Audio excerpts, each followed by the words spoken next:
The fuck? Oh. Yeah. Hey, Skibbing and bobbing dobbit. Yep. let's go. Hold on. Skibbing and bobbing dobbit explodes. Oh boy. My main goal is to blow up and act like I don't know.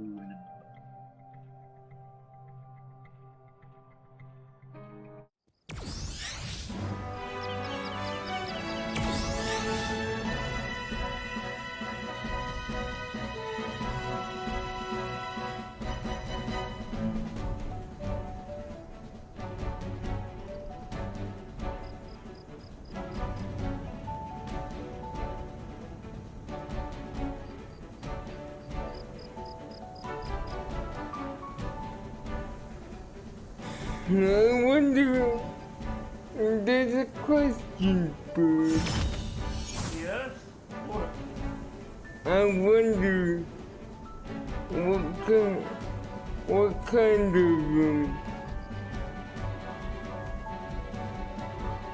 kind of SSD they use by default in my laptop. It may be an MSI because I do know they do SSDs as well. This is a good SSD, it's just small, but Yes. But the 980 is going to be better anyway for the speeds. So you can notice quite a bit of an improvement. yeah.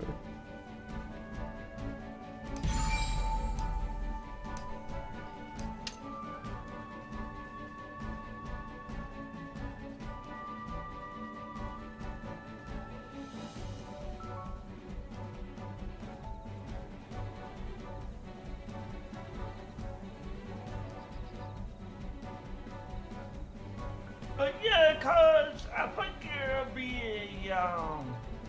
I think it will be MSI. You look, when you do have time, just look at device manager. It should show on the storage or this drive should say probably MSI. It'll tell you the vendor.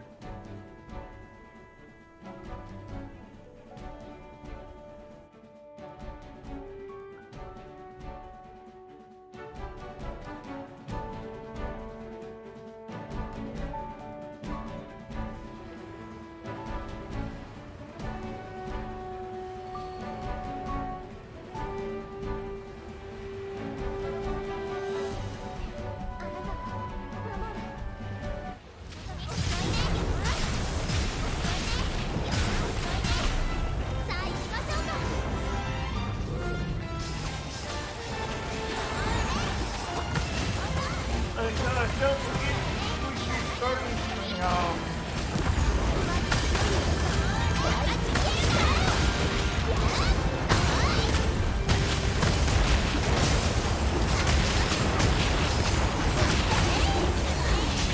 Okay, what's wrong with the baby?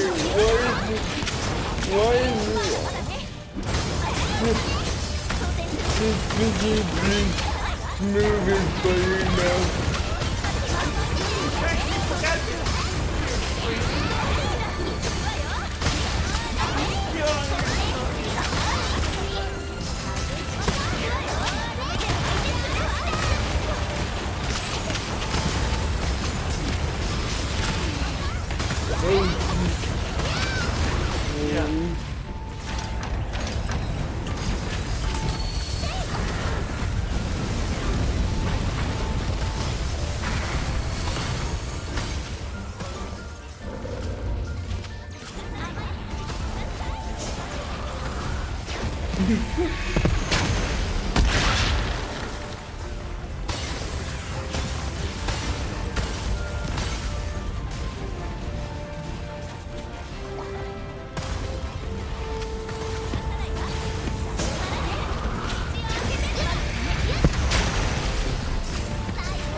suspiciously smooth.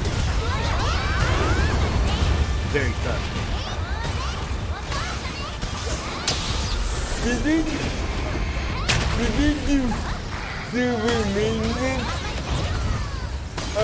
Like, without taking down the servers or something? That's probably worse, yeah. Yeah.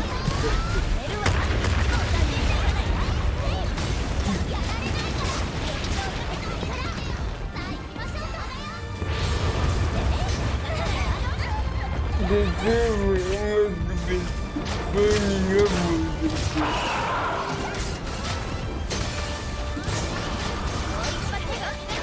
Do you think this on my end, like AT&T or their end?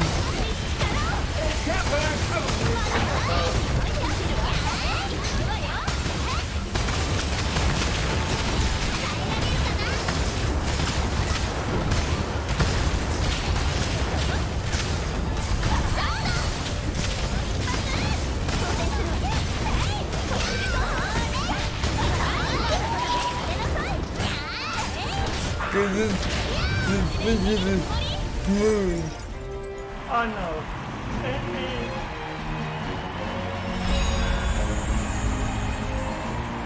Well, don't forget, the really busy hour of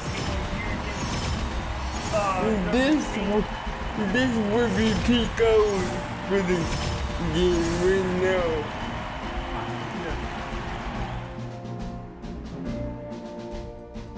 Yeah, so, yeah, but AT&T must have had something going on too.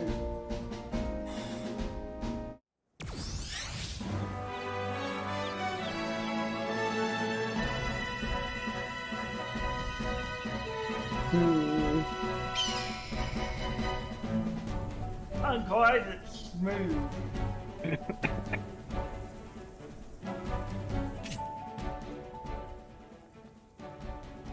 Yeah, it's smooth as butter, so it's definitely It's smooth, like a shark. yeah, smooth like a shark's tooth. Shark teeth and the leaves in your skin.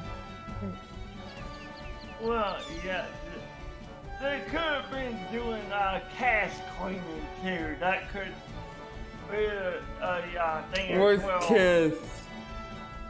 Cash cleaning the temp files, like I'm talking about cash, like cleaning. Okay.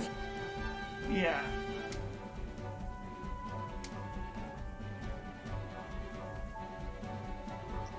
Let me know when they're here. They're getting ready to come now. Mm-hmm. Yep, she's doing the raid now. It'll be a few seconds.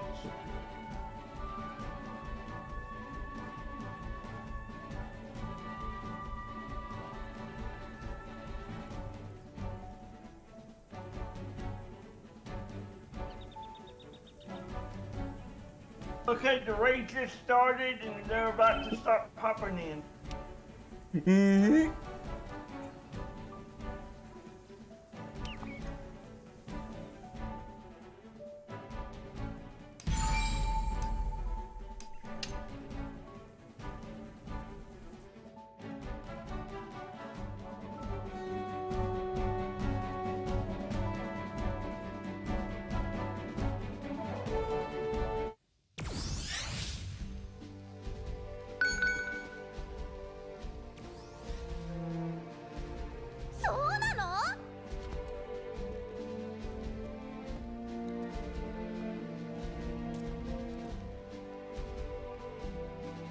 I think it was abandoned Namco then. What do you think?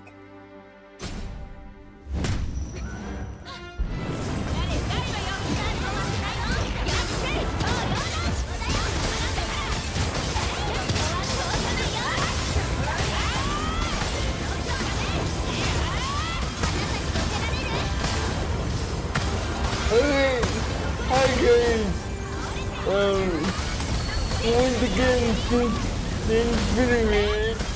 I am Katana Gecko, your celestial pet goddess and auntie.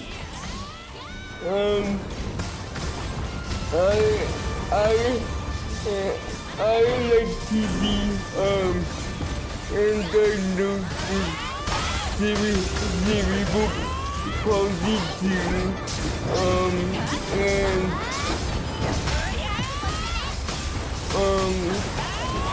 I actually started advocating for disability way before TV did, but not as a VTuber.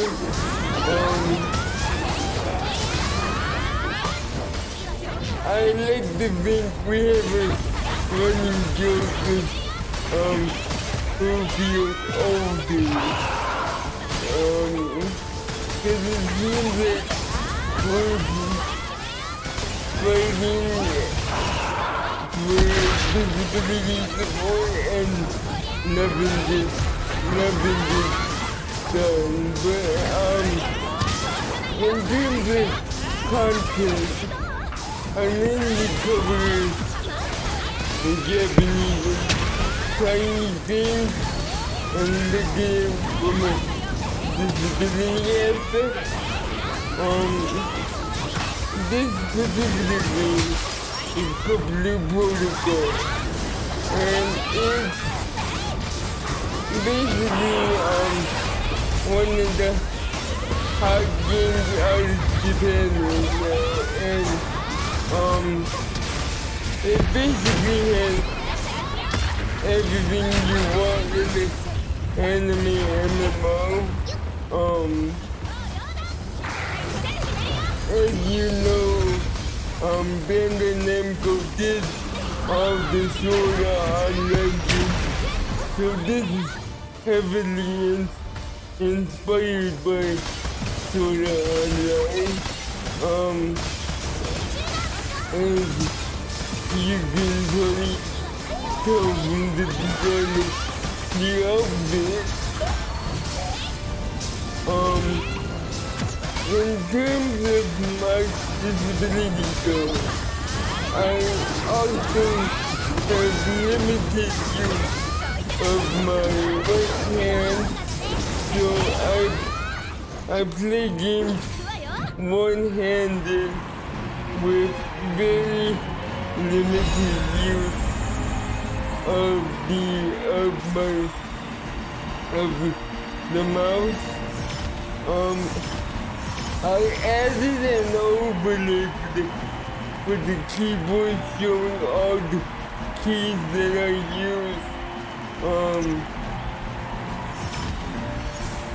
while gaming, because I thought that would be helpful. One of the most common questions I get in stream is they except for some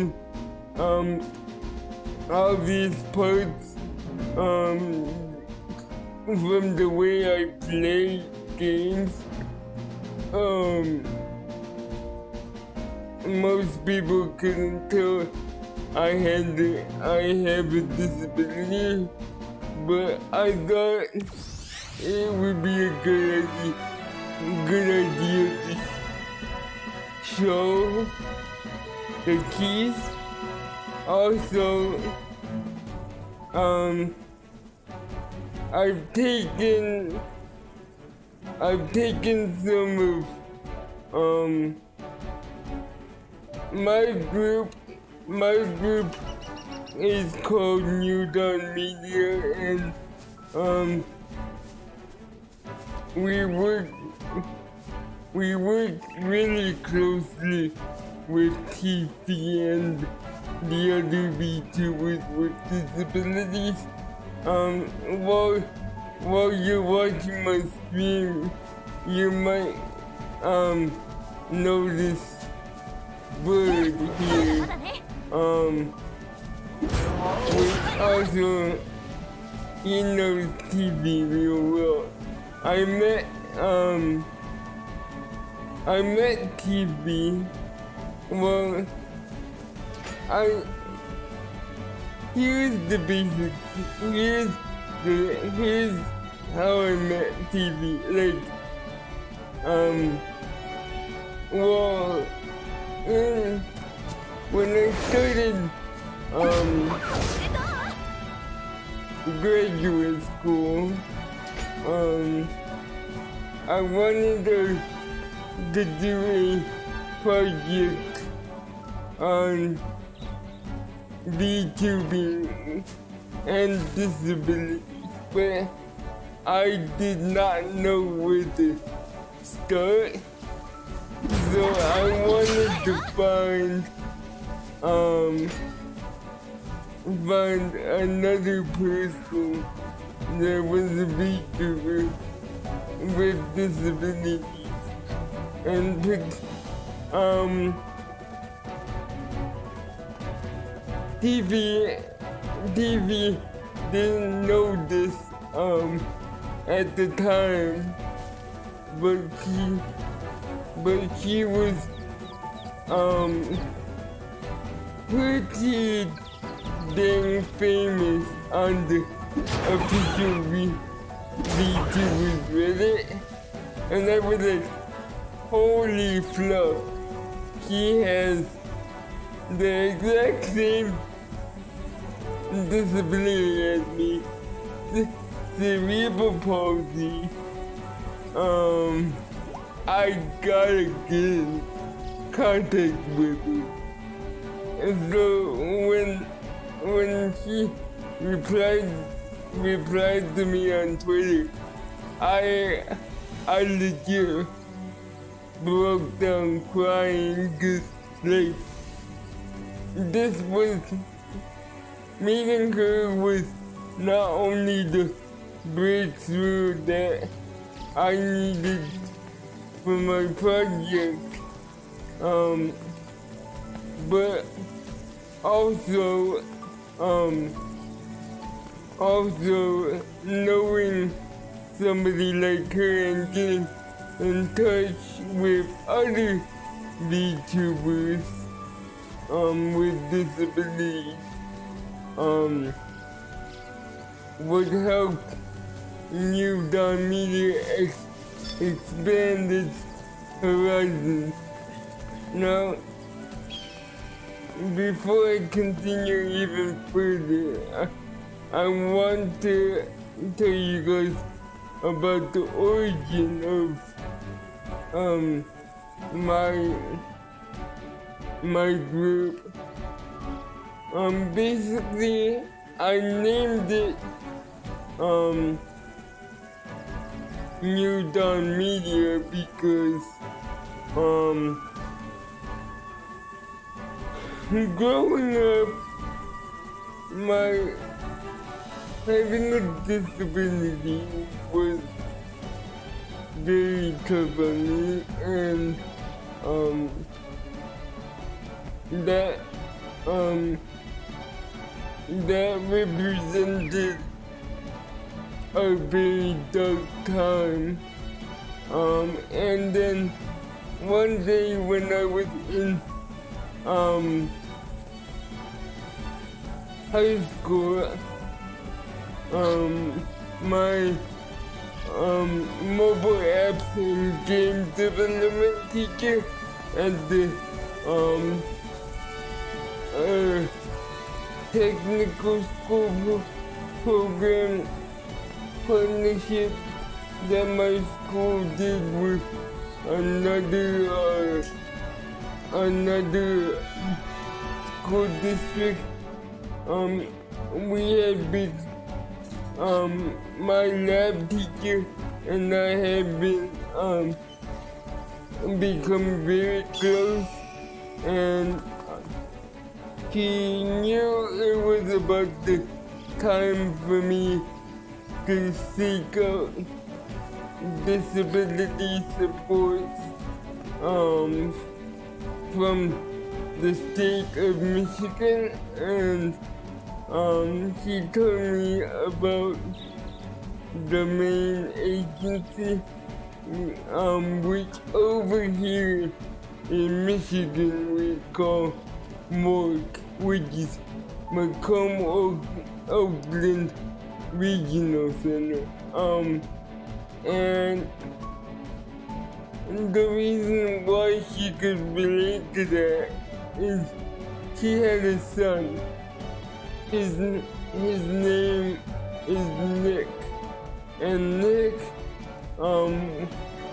was born with a whole bunch of birth defects, and a very small heart, and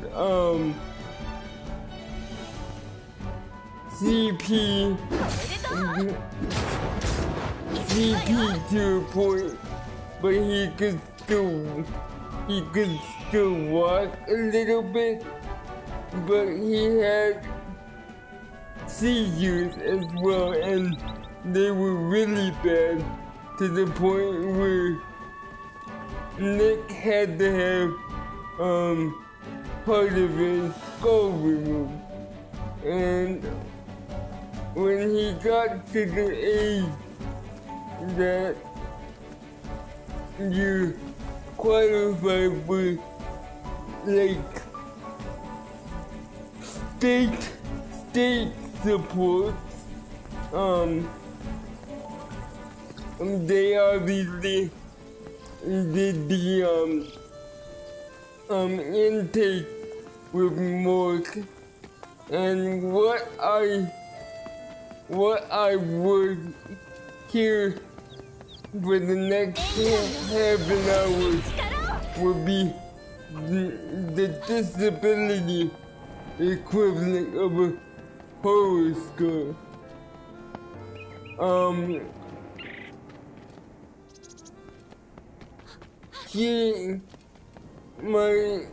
My lab teacher was getting old, and he could not take care of her son Nick on his own, so he had to have like staff come to her house to help Nick, like to watch Nick, make sure that if he had a seizure, which is quite common, due to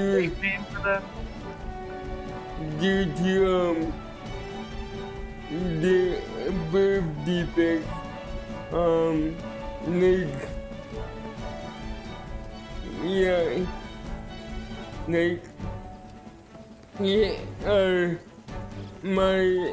my lab teacher obviously has to teach us, so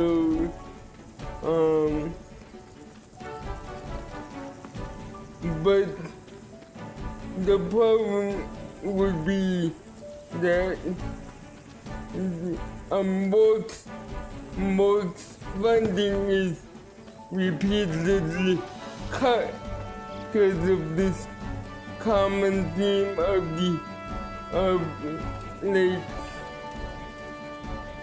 the government not thinking that disabilities are important enough to keep a good amount of budget for in the spending budget.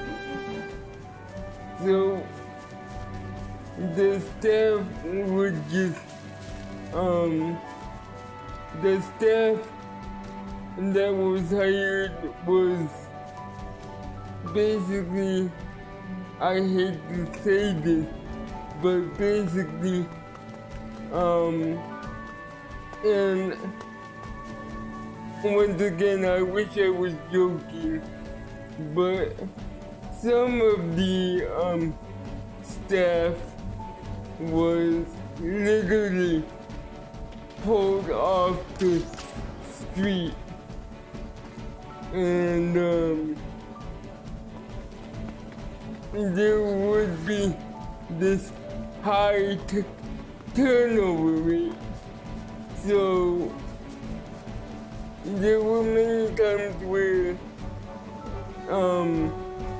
my lab teacher would have to leave class just to go home and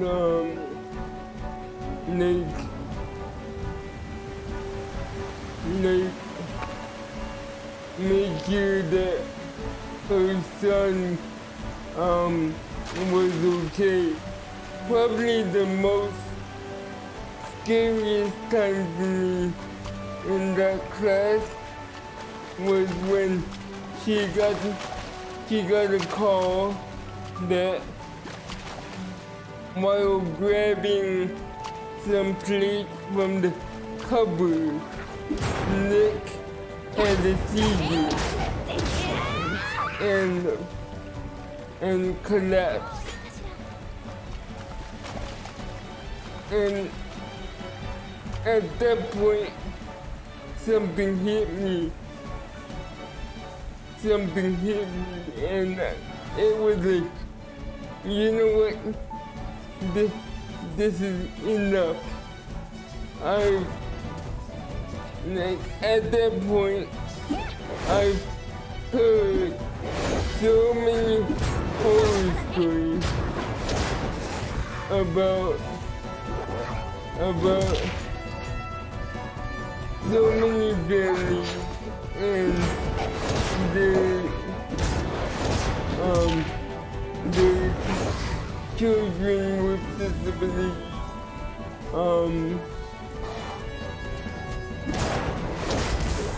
reaching adulthood and then not being able to actively participate in the community because of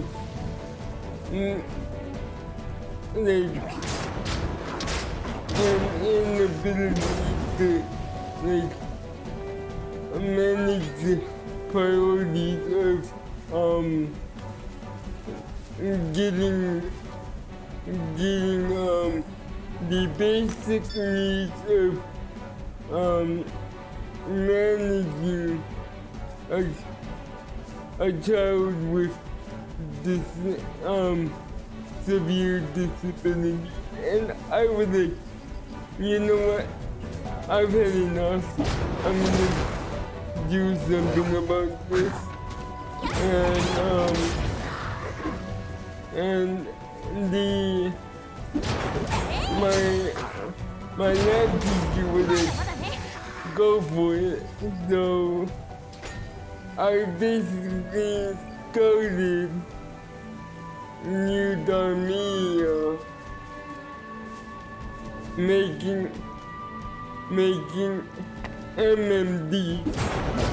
Nowadays, you might see them as quite common on YouTube and all that, but I started making them as soon as I heard the program was out and developed to the public. And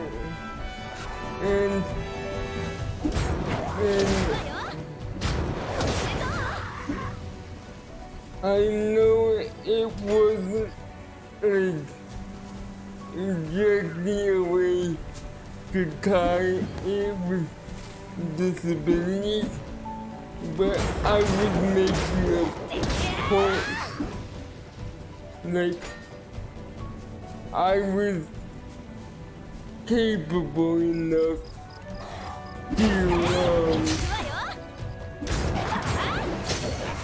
to learn rather complex animation.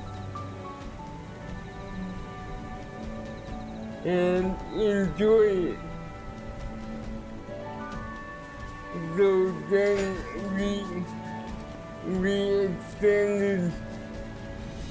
we expanded. One of the things I missed is one of the sponsors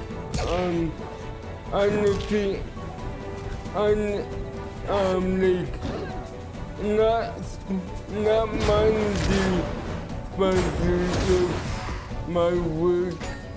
You can see their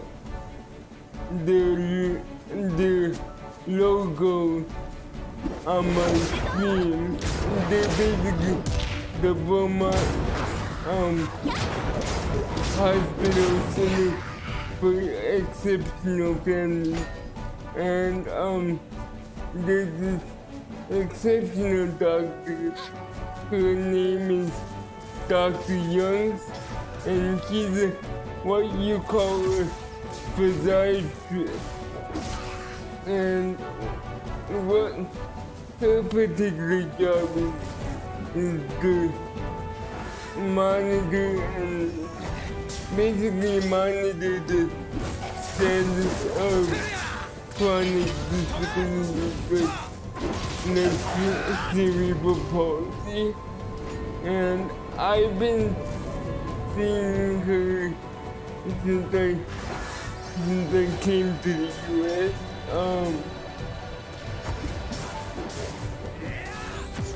So I've been seeing her for a long time, and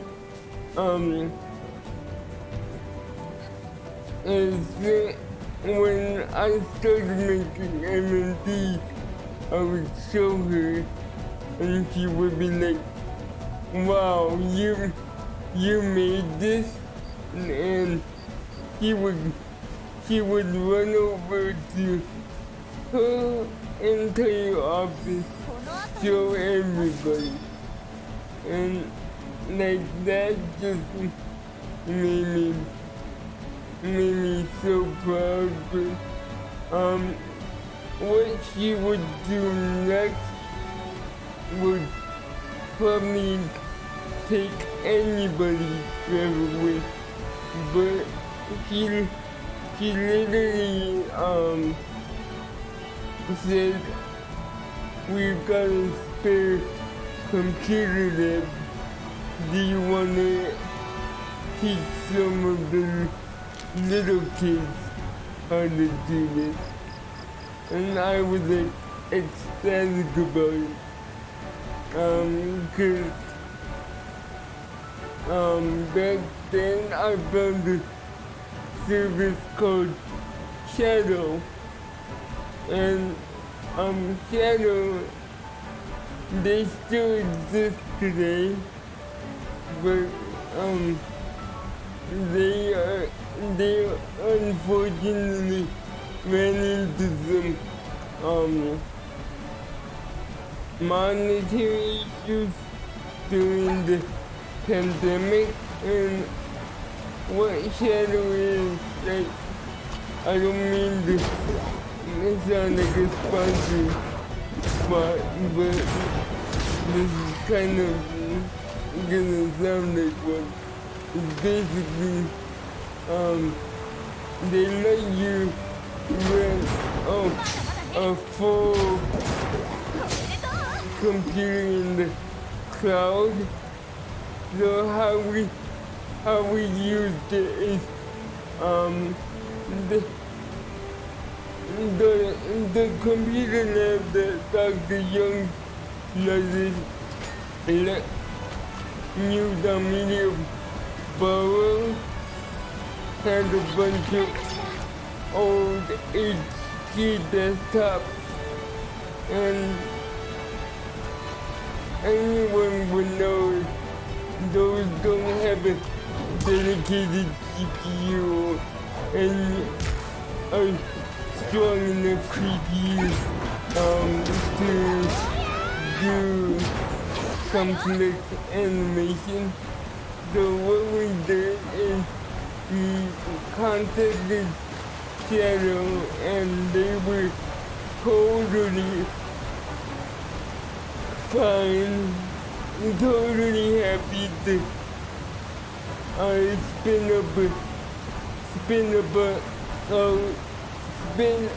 up about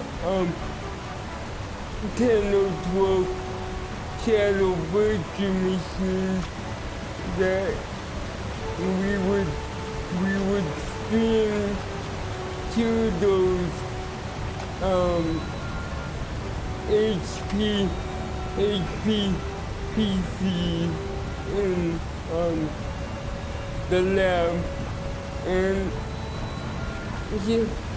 Shadow back then had a GTX 1080 equipment, and a pretty beefy CPU. So while their main market is for you to be able to play your PC games from anywhere, it is a full Windows 10 or Windows 11 set of PC hardware that you can buy, that you can essentially rent from them, and it's your PC. You can do whatever you want on it, and they can't look at what you do. So while their main market is PC gamers, like we were using it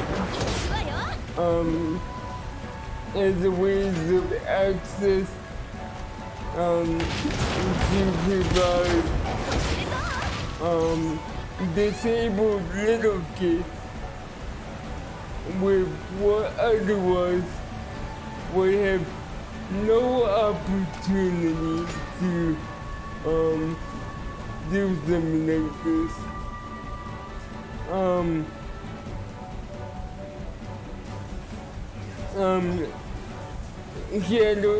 The Shadow virtual machine would be streamed to the computers in the lab, and they'd have access to the powerful hardware and make animations.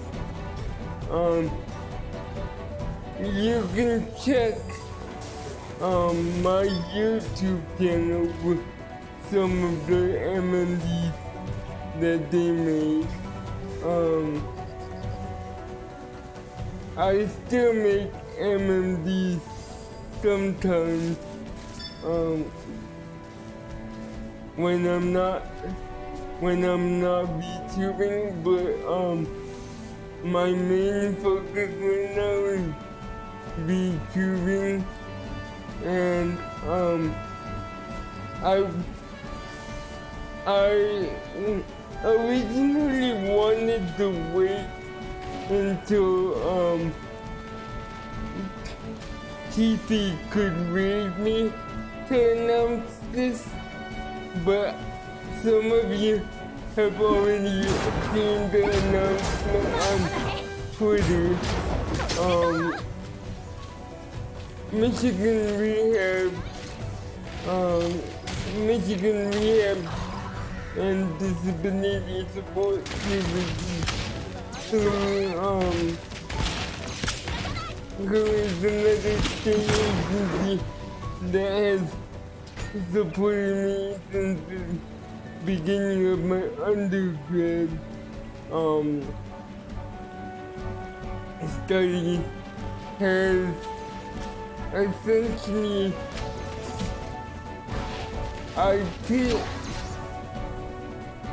my coordinator essentially asked me, well, what do what do you want to do in terms of a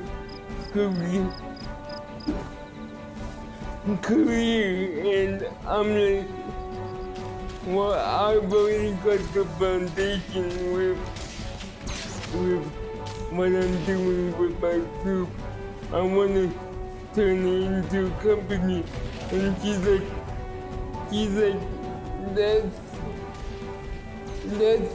that's amazing. I think we can work with that. And she got back to me in a couple weeks and said, great news for you and your team.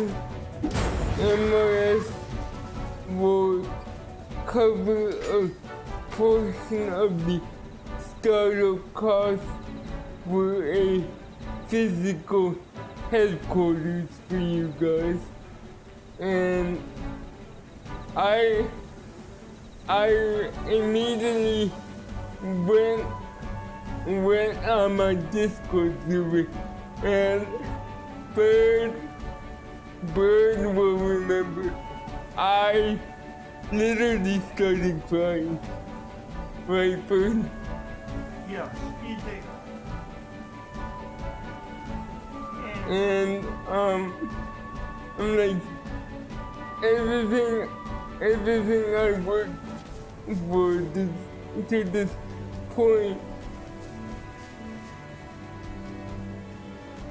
it seemed like it was for nothing.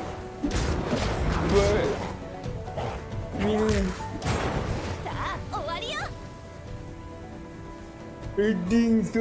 things are finally gonna work out, and then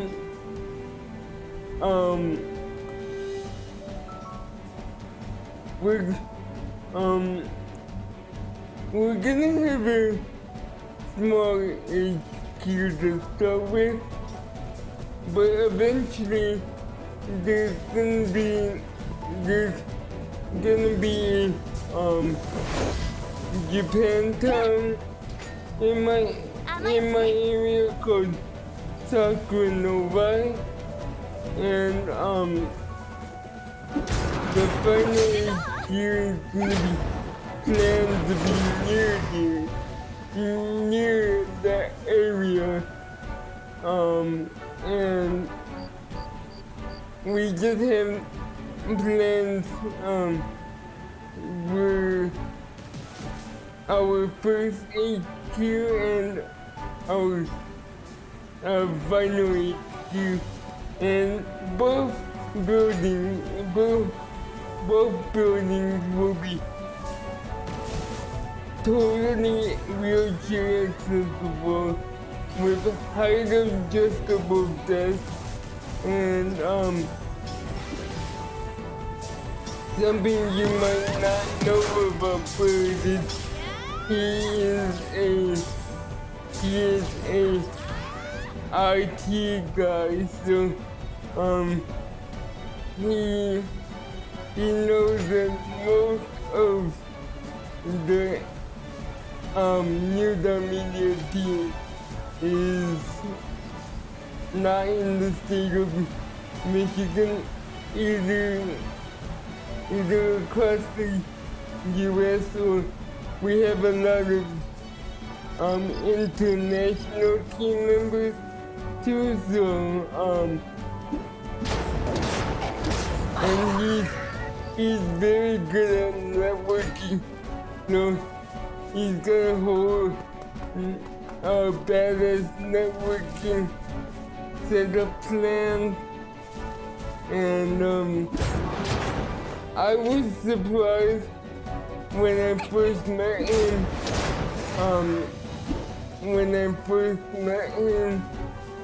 Through TV, he wanted to come and see how NWD works. And funny story is, we had Minecraft server going at the time, which, by the way, we're gonna be splitting up against in the near future, and all of you guys are again invited to play on. But we had a Minecraft server running at the time. We called Havencraft, and it was running off of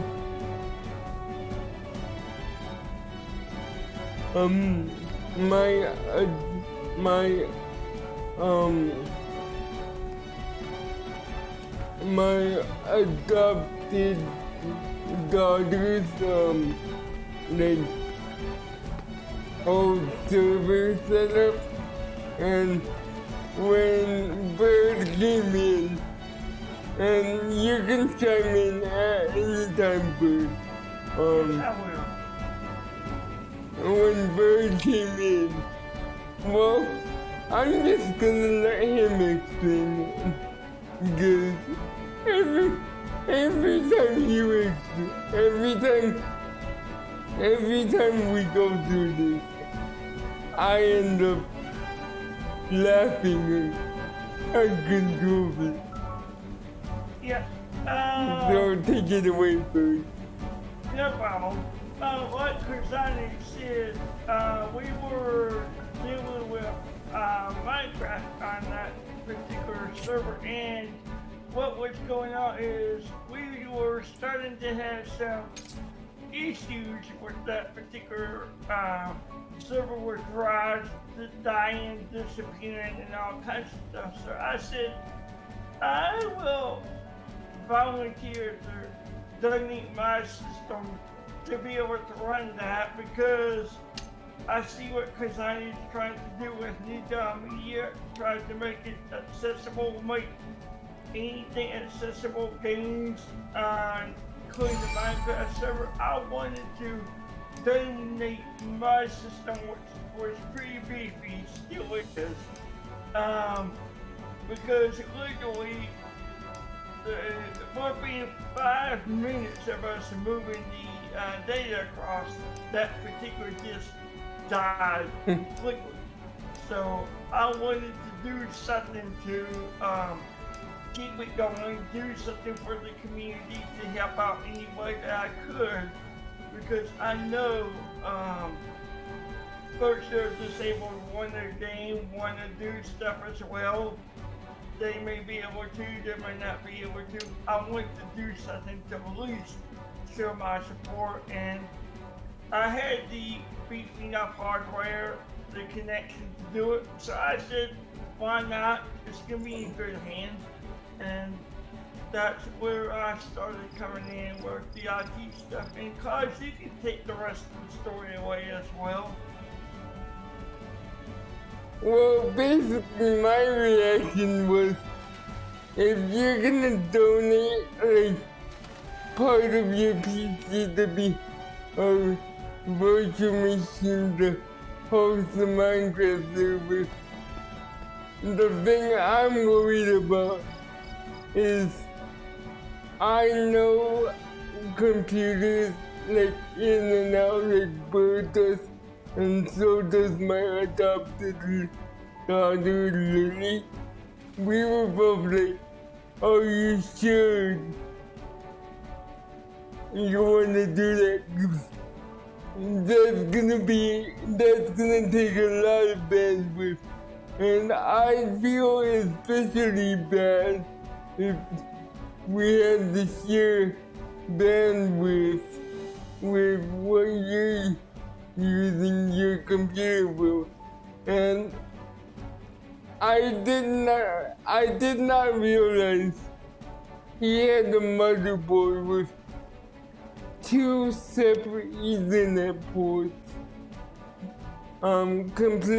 operating completely independent of each other, so we wouldn't bottleneck what he was doing on his end.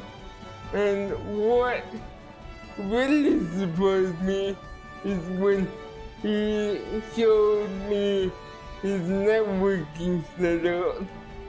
Basically, Bird has this military grade router. Like, it's absolutely nuts. And he has all these network switches going on. I was like, holy crap! And the funny part of that whole experience was I immediately said yes. I knew the drive that Lily was using was dying, but it could not have been more of what the fluff moment. Because a couple days later,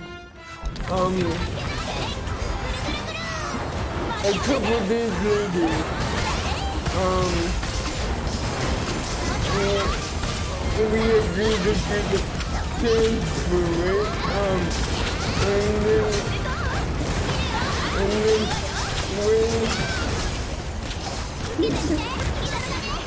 when I was making sure that like all the buildings and all the stuff that we built was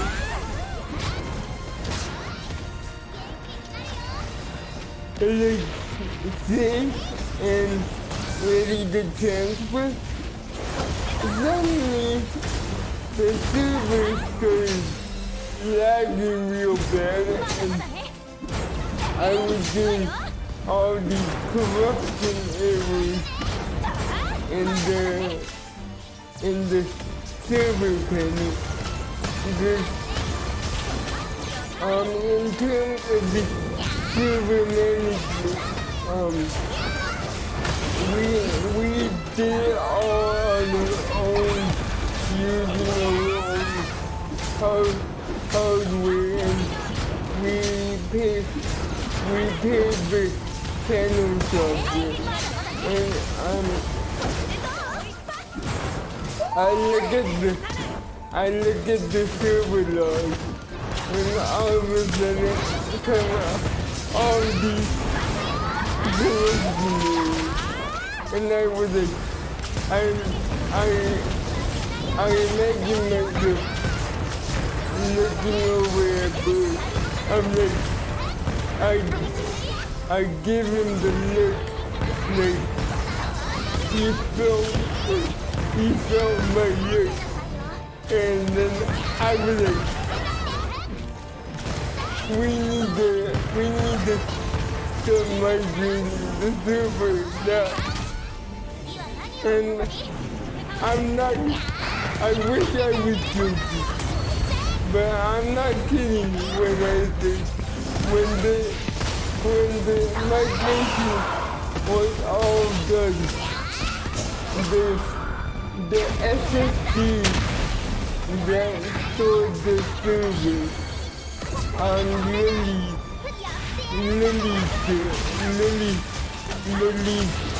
homemade privileges that you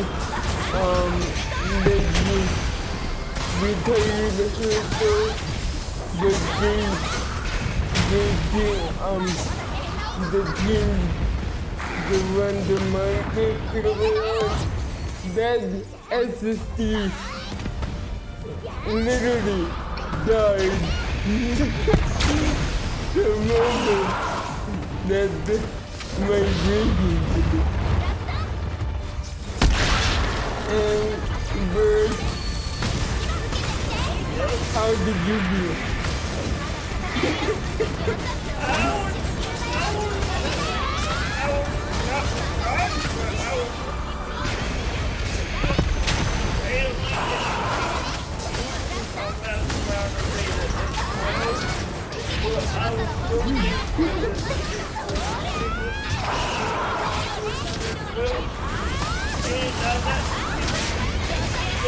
Where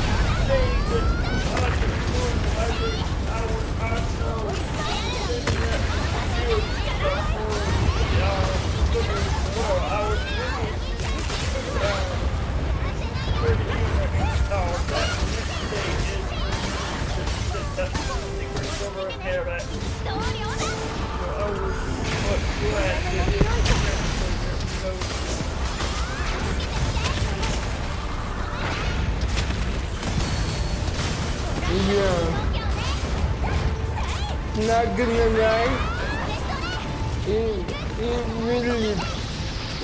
really felt like a mission impossible.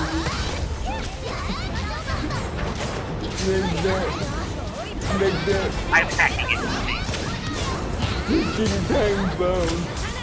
And I forgot to introduce, this is one of the other team members. He goes by Kobayashi or Tanjiro, or we just call him Cole.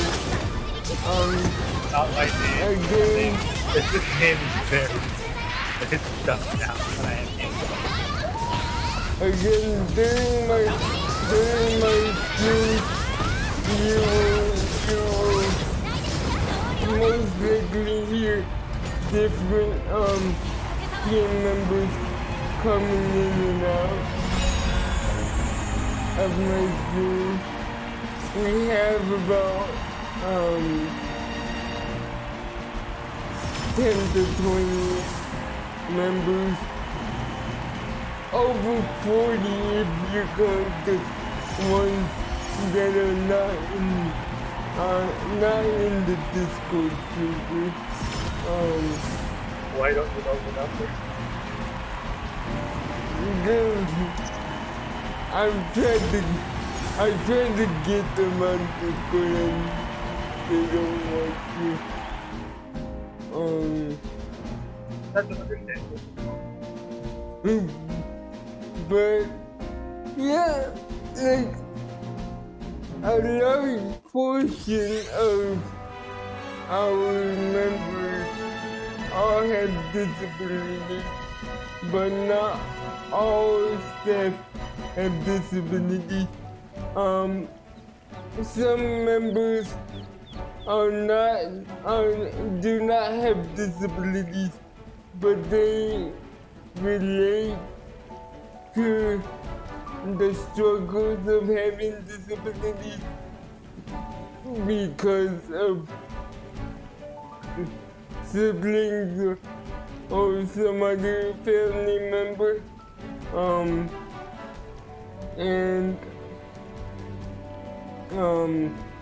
Yeah. So, like,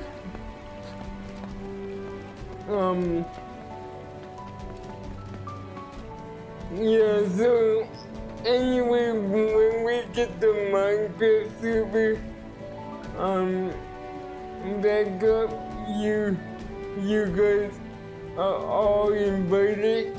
And in terms of what I said, when Blue Protocol comes out globally, we're all gonna be,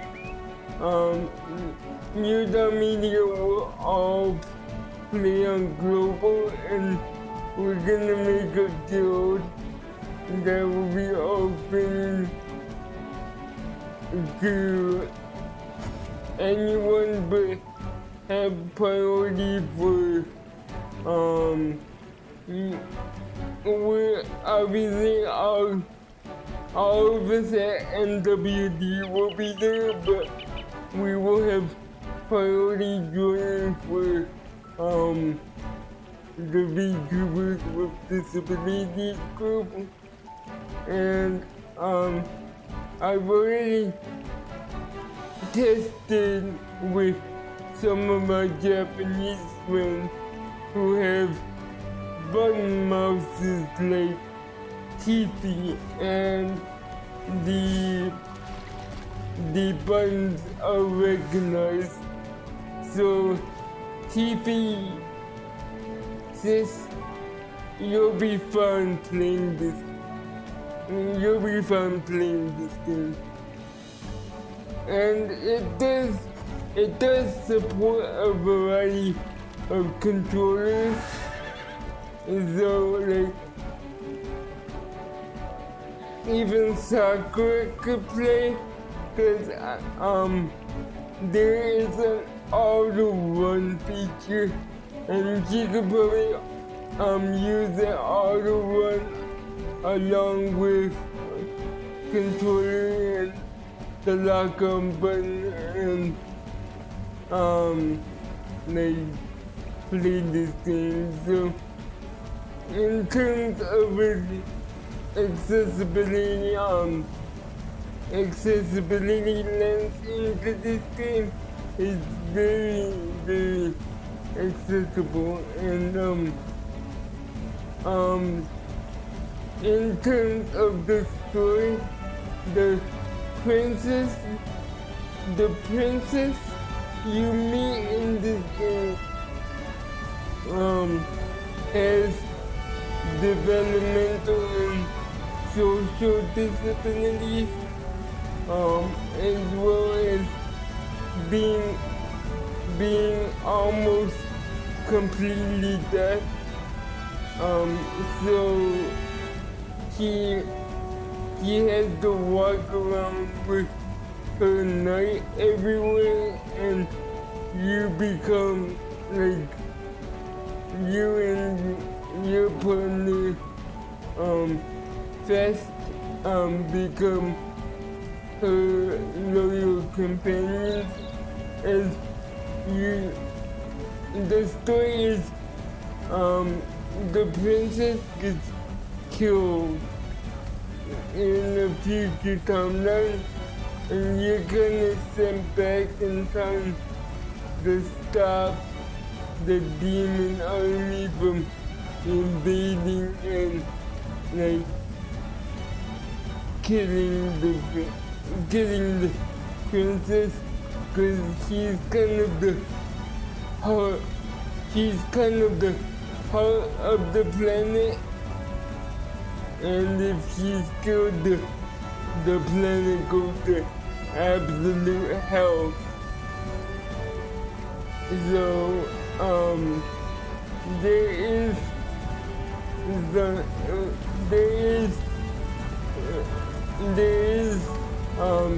disability representation in this,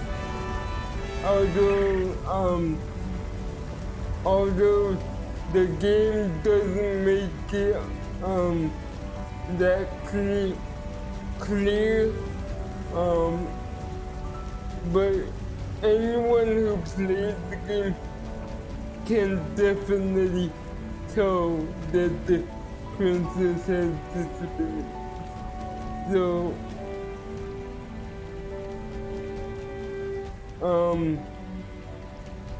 yeah, but your thoughts on the game? Yes, I'm enjoying the storyline. I am definitely seeing a lot of the SAO aspects. Is a SAO fan.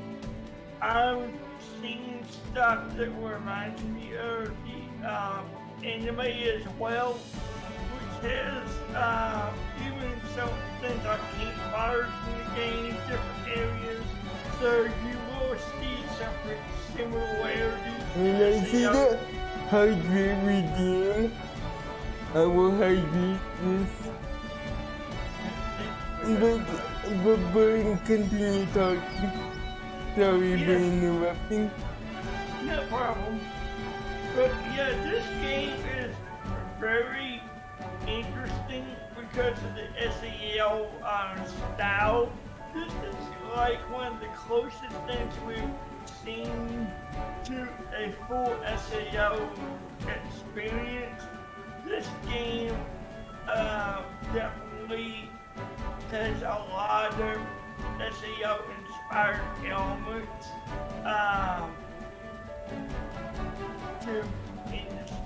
to be put in this game, which is very interesting. And as you guys may not have known, if you guys have watched the anime, one of the main characters, Kirito, in that anime in like the second season is also kind of affected in a way with a not full-blown disability, but he's also trapped in a particular game, and because it's a very IT tech on a disability, and what I mean by that is someone literally cut the network and power cables and caused a surge that knocked his conscience out in VR. So, like, it was kind of like he suffered from lockjaw's syndrome. Anyway, continue. Yes, or even I would say, or even almost like a seizure as well.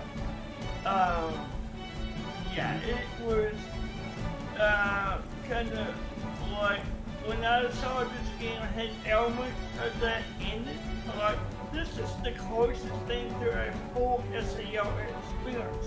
So anybody that likes SAO, please do give this game a try when it's available in your region.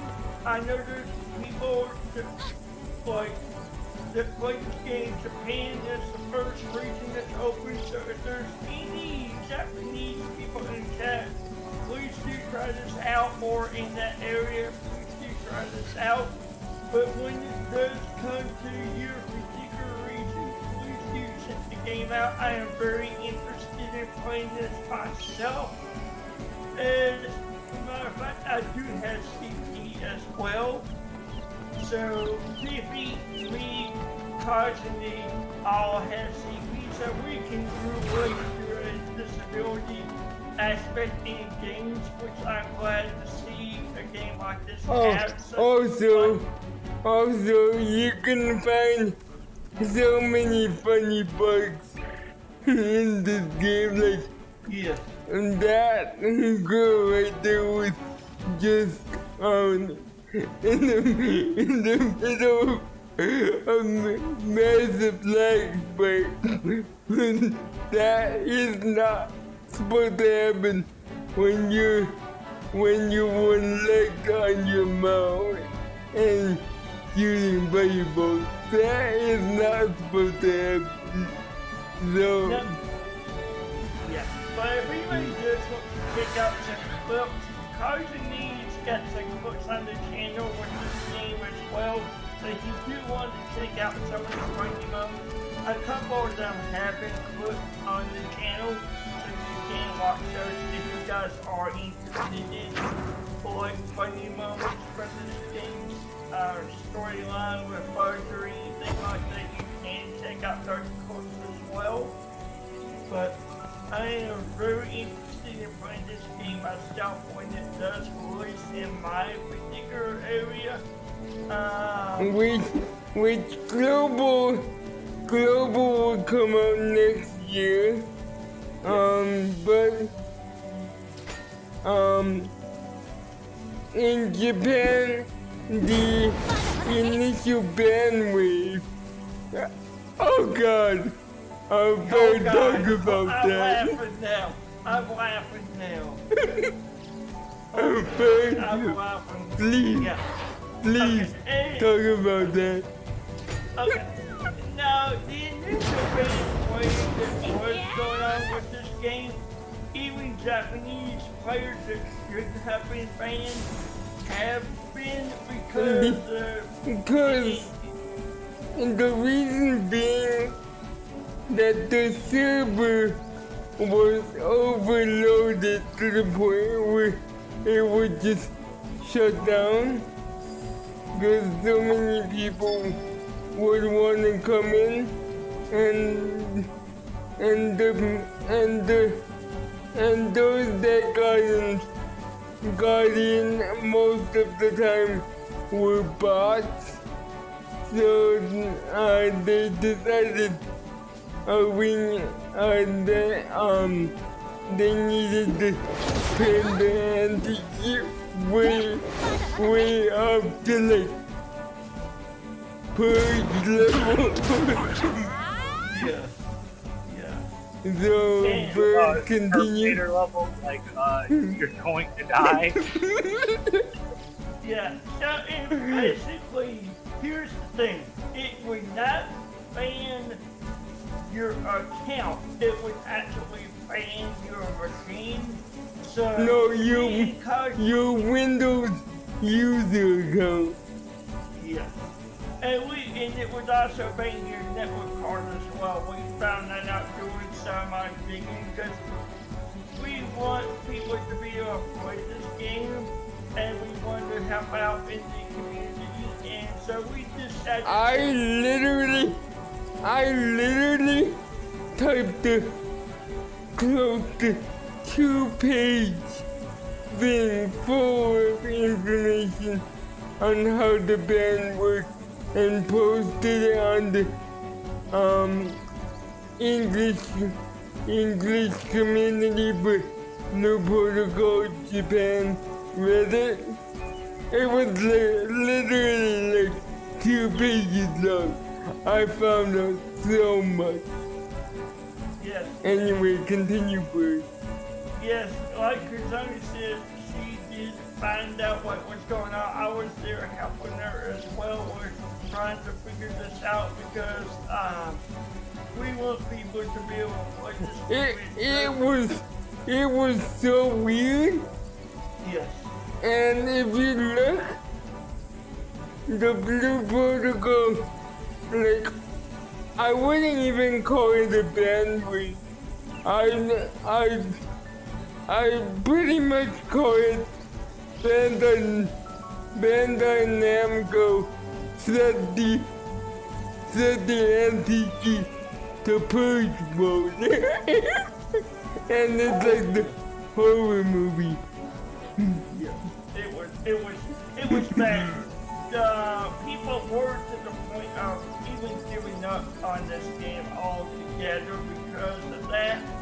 But luckily, just in the last few days, And there were some ridiculous cases as well.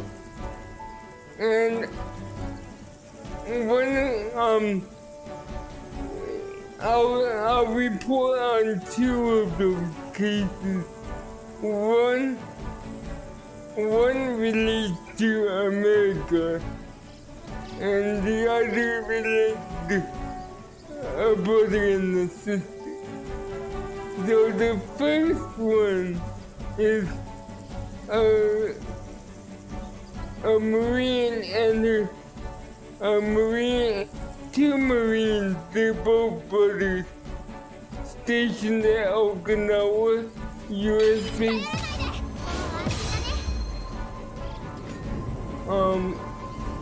Stationed at Okinawa US Navy base, and they were playing さて何をしようかしら within the terms of service, and they both got banned. But that's not the worst of it. The anti-cheat banned the IP ranges of every PC at the base, so no one could play the protocol on their free time at the base.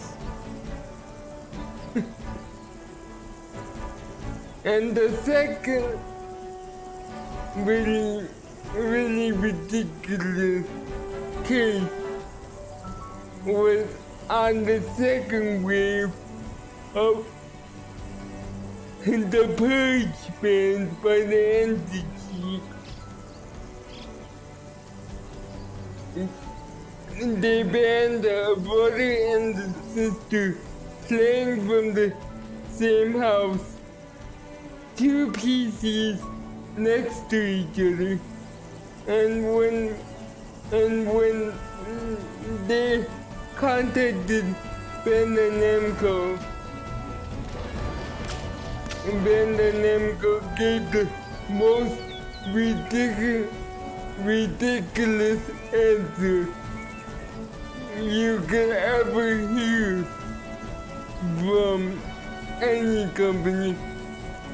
And they gave the bad reason is, oh, you were sharing a public IP. And I just read that and facepalmed, cause Japanese internet companies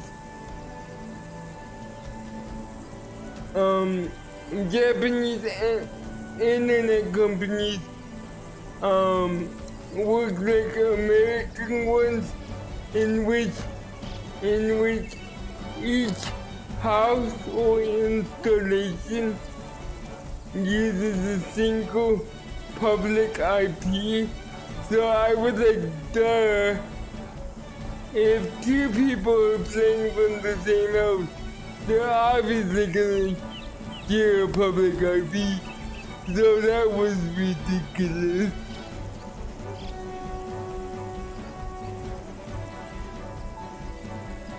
And probably even more ridiculous is a Japanese player.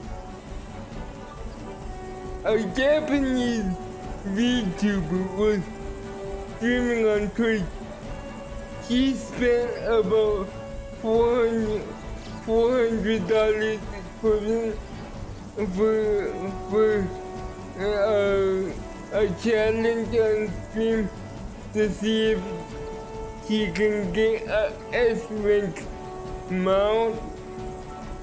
Cause it was a subscription goal, right?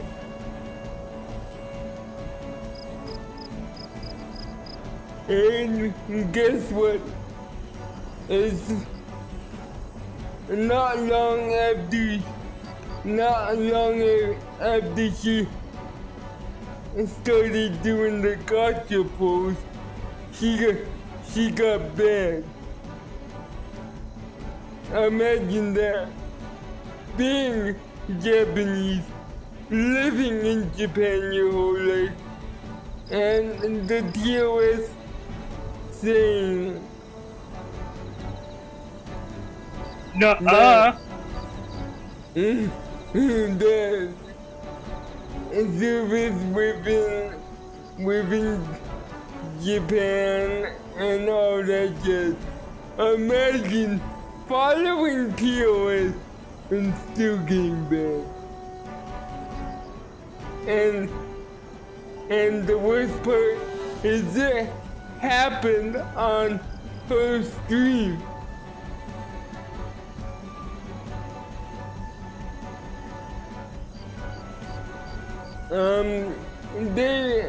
They recently just acknowledged the problem and said the ban waived all the bots is over.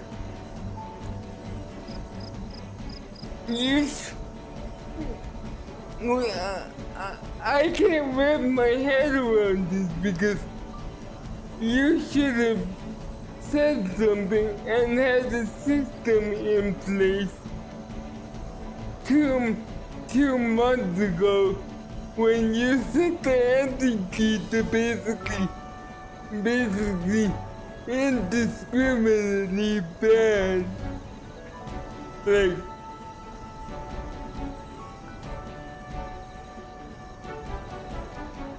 I know I was up at night, like, ranting about this to Bird because I could not wrap my head around it. It kept me up at night.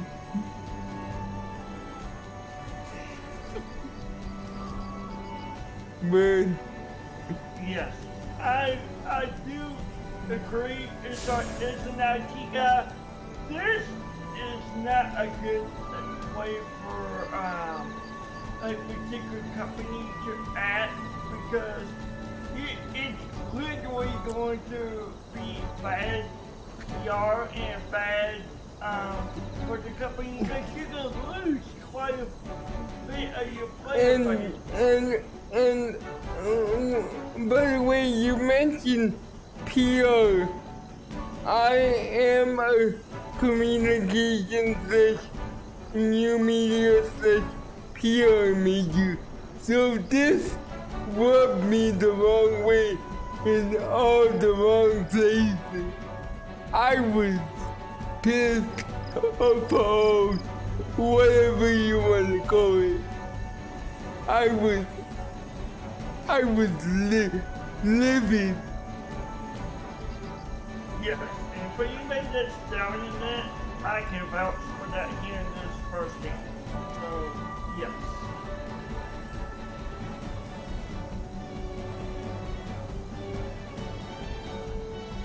But luckily they did turn the anti-cheat down so the game is actually playable, which I'm glad because it is for this game having some disability aspect to it. This would actually make a great game for folks that had disabilities or like constantly said. This could be a game that could be marketed for folks that do have disabilities that you want to play or even do VTubing as a job like Crimson does as well.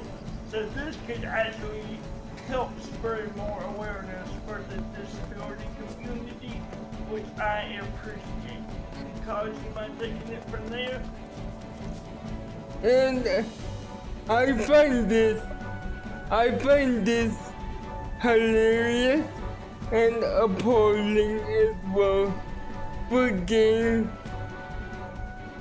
game that people say will most definitely take the crown from Final Fantasy XIV as probably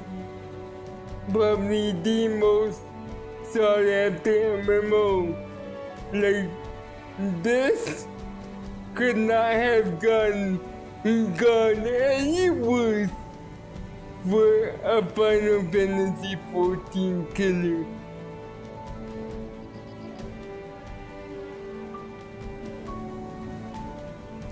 Honestly, it's up to Amazon to deliver the promise for global, but they've made great strides into improving the global version as they work towards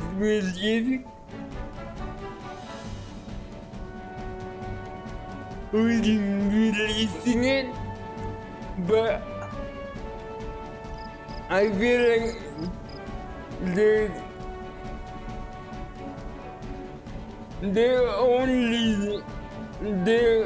Bandai Namco has only started to do damage control, and I've been following the Blue Protocol Twitter. I've been following the Blue Protocol Twitter, and they reached 600,000 players within the first week of release. That's amazing. But then you get these war comments saying, oh, what about the 111,554 quote unquote mistakenly banned accounts? Did you include those in your numbers? And there are comments like, Bandai's management of the game is terrible. if they keep indiscriminately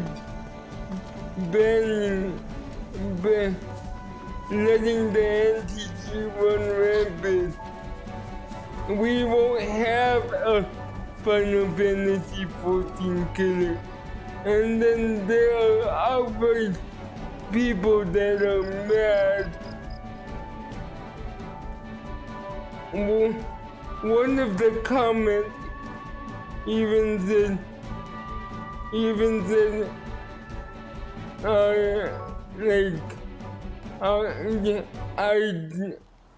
I'm not kidding you. Direct translation from Japanese, as I know Japanese, but one of the comments before they made the anti-cheat configuration change literally said something along the lines of, hurry up, you're gonna kill the game. So if you're gonna kill the game, hurry up and die to Bastardized Bandai. I was like, wow, people are mad. As they should be. Who wants to be randomly banned by an AI-powered anti-cheat when they're following terms of service and playing fair by the rules? Bird? Yes. And so, I think for myself, I can say nobody wants to be banned from a game that they're following the rules for, that they're enjoying, because this game has great promise for even the best of SAO fans that do like this style game. So this game could help in a lot of different ways, not just being a fancy 14 successor, but it could also be Final Fantasy 14 killer. Yes, that's what I want. Yeah, killer. But yes, it could be a very useful game to help folks that are in the I would even say if those of you that are physically disabled, and especially for people like Tiffy, who desperately wanted to try and play Final Fantasy XIV, but there were too many button combinations and like too many commands to manage. Like, this gives you the same quality that Final Fantasy XIV gives, albeit with two notable differences. Like, you only have 5 to 7 skill keybinds, and then your regular keybinds for like attack and jump and stuff. And the dodge system is like very disability friendly, because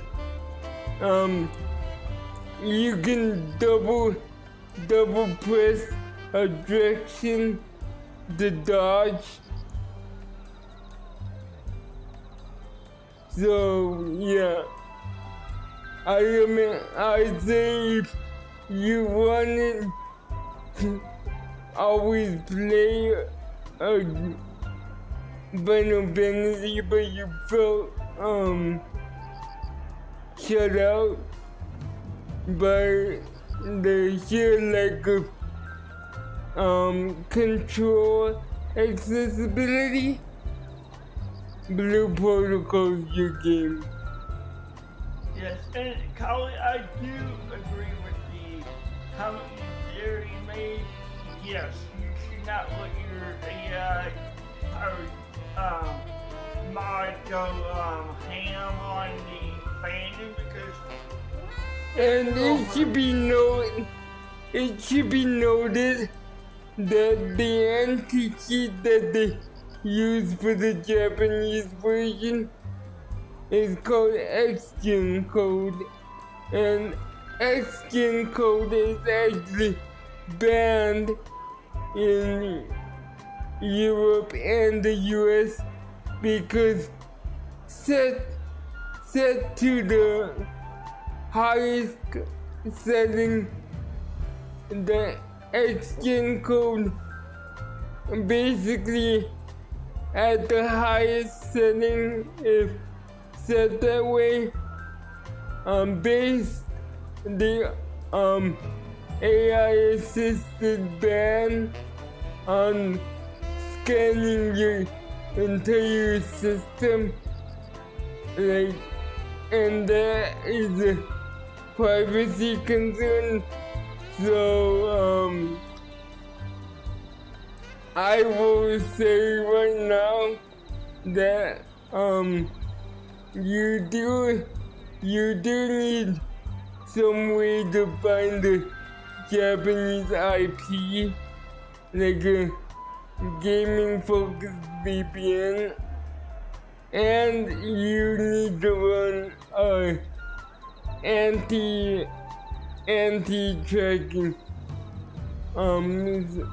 software, and I had to add a firewall rule to block this specific IP to prevent the anti-cheat from sending the logs during the ban wave, to prevent from getting banned again.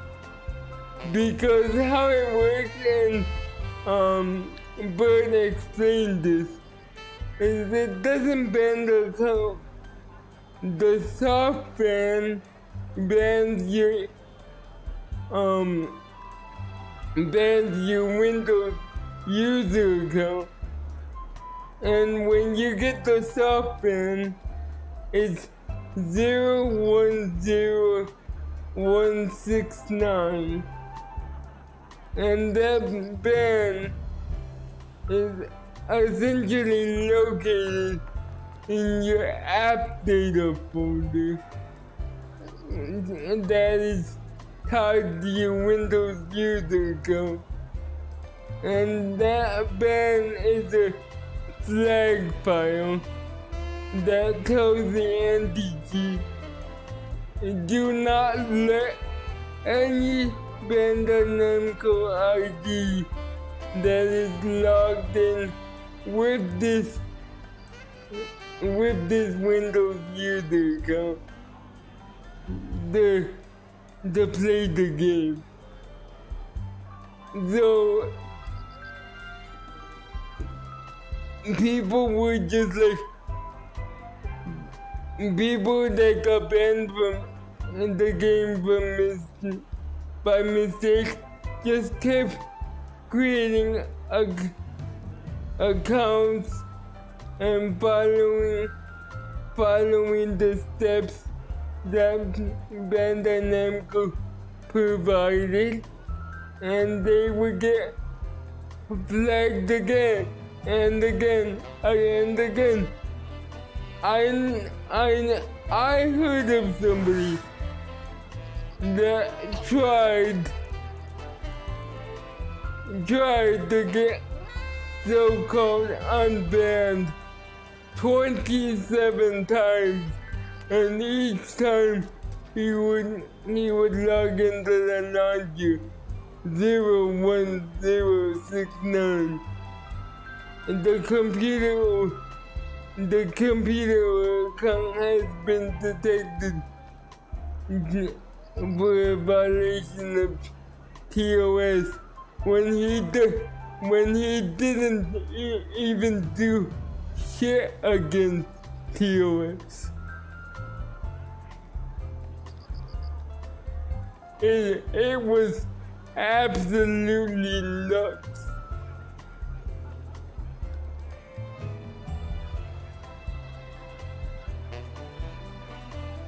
Yes, it was very disheartening to see people that shouldn't be banned get banned in a game like this.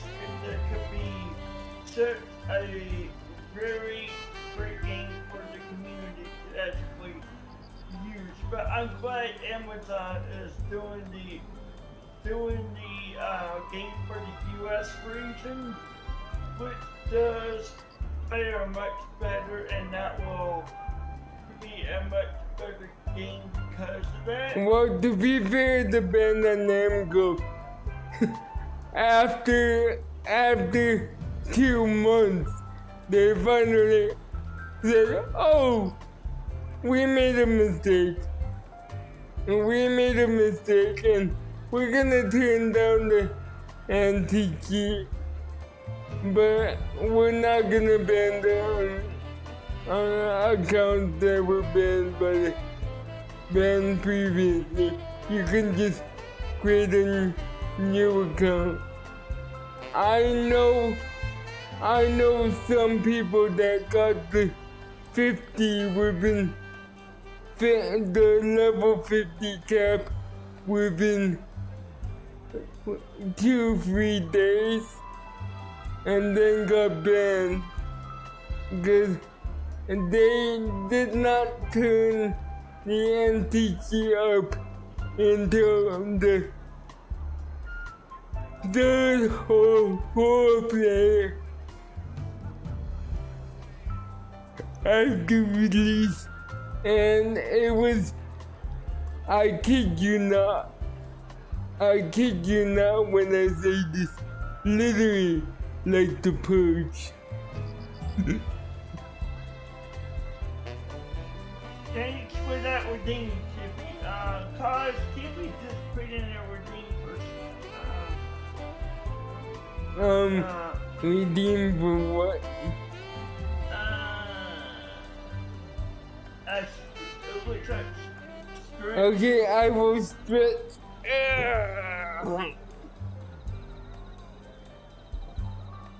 And thank you for the posture check as well. Posture check. It might be does my model need to be recentered? I think so. Cause I'm sitting fine. Yeah, it does. Yes. Because I'm sitting fine, so. Yeah, just bear with us for a second. Or actually, readjust. Okay. Good.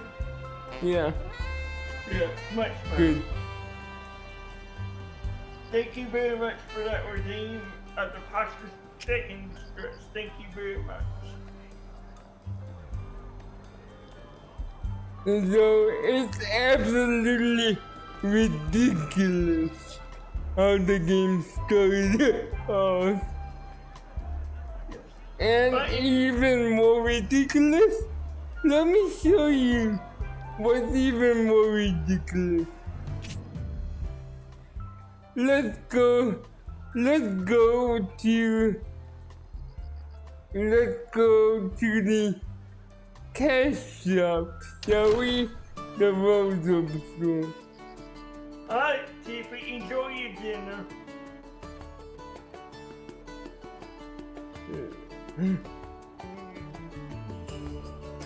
And let's look at the prices for topping up on Rosewood.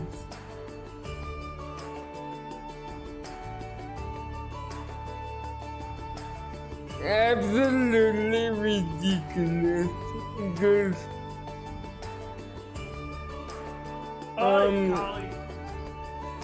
absolutely ridiculous because like 1,000 yen is equivalent to $10 and so on, and you might not think twice about these prices, but then wait until you see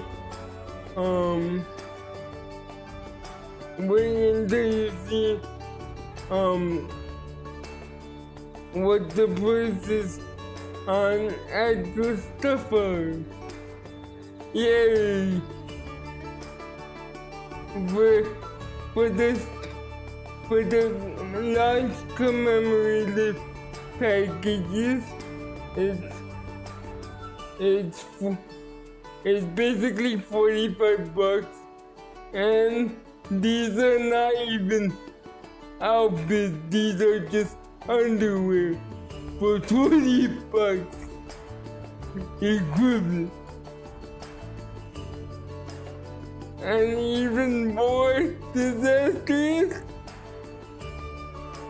the gotcha. Oh boy, cause we know all about that when we It's $5 equivalent per one roll, and $50 for 11 rolls. But then that's not the worst part. The worst part is this. Look at the rates for an S tier outfit.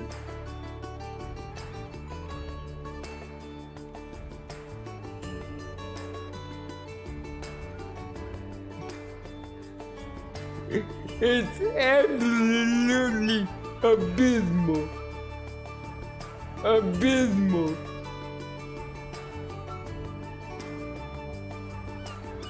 And you may say, well, maybe there's a pity system. Guess what the pity system is? It's coupling protocol points. And basically, you can sell back your gotchas, the items that you got from gotcha. But there's a catch. They have to be A tier or above reward. And they give you 100 to 300 blue protocol points back, depending on the rank of the reward that you want to sell back. And then even more abysmal, if you think that the blue protocol points system was an easy way to get your SD reward by just polling a bunch of times and selling it back. Wait, here's where I go. But wait, there's more horrible news. You can get the S tier stuff with Blue Protocol points, but look at how much you have to trade in. Absolutely abysmal.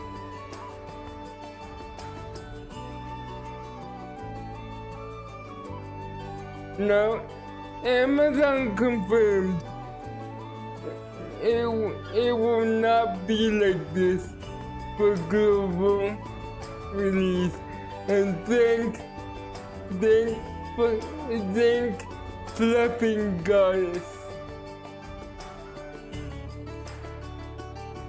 Because I agree with that as well. I am glad it would not be like that because we don't need any more bad stuff that happens to a team like this. It is absolutely simple. And yeah, I've been watching because they play this game. I can vouch for it. It is worth the time playing. And even though it has some bad precedent, it's definitely worth playing.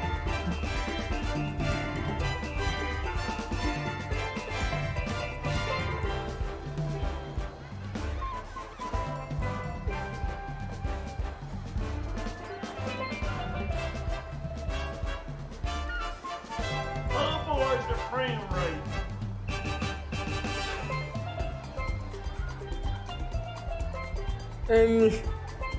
And let's talk about the elephant in the room. And let's talk about the elephant in the room. The random frame rate drops when you're in the main town, which seem to be fixed for now, but you saw that huge lag spike. But wait, there's more. There's more. Get to Central Square, and then what do you get? A huge lag spike.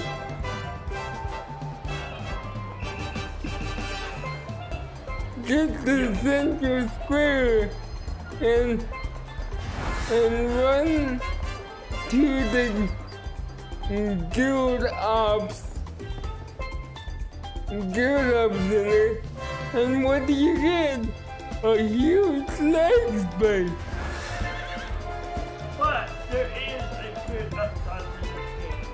It does have some good aspects, like it does include fishing, like Echo Yellow had in some of their episodes as well. Todd, can you see about talking about that?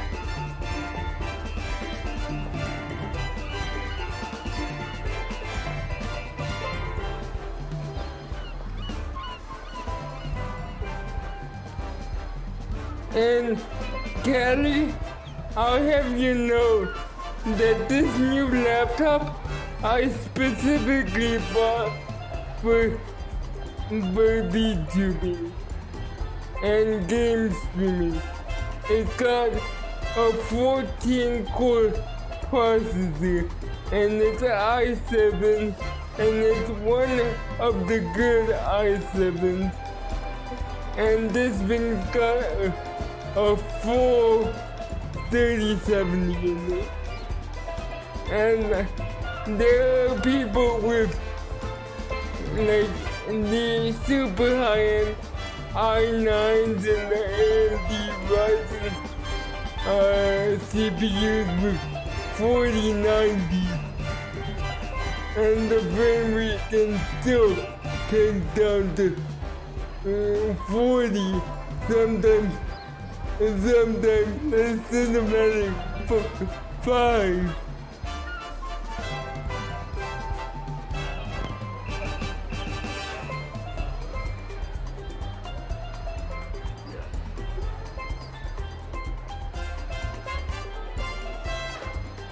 Despite the frame rate issues with this game, it is quite enjoyable, quite relaxing if you do use some of the fishing quests in this game. And then there's me sitting behind the screen, quietly laughing my head off while I watch my game.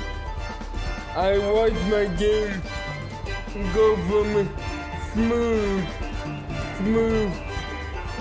120 to 144 frames down to a cinematic 15 and a slideshow of 5 Next FPS. thing you know, you're back to PowerPoint.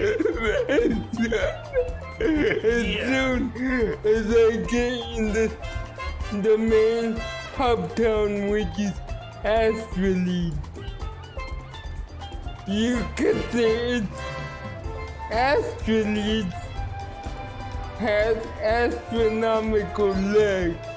Haha, there's your pun for the day. Yes. Or you can say the frame rate is going down to 15. There's another one. Well, there's a reason why they call it the frame rate is tanking. And then you win this bug thing. Oh boy, what the? Again, here we go with the buzz. You couldn't see that. Yes, I do. How good are the bugs? Are they like potential level bugs or like? Yeah, You couldn't see that.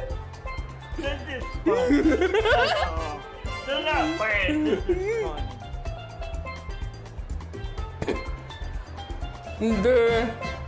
If you guys didn't see that, there was a girl player on her mount just traveling la-di-da, and then she just slid off her mount in the mount position. Traveled into the ground like she was riding her beach ball, but into the ground, and she just disappeared. Like, what the hell? Yeah, I said she got disconnected after that. You remember because you had that disconnect issue earlier.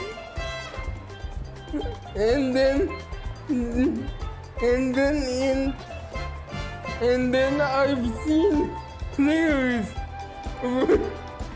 randomly moving in the T-pose.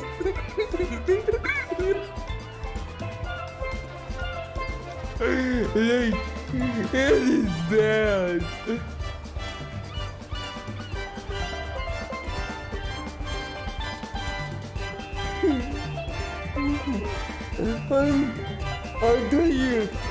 I'll tell you one time I was jumping down from somewhere. Oh boy, here we go again.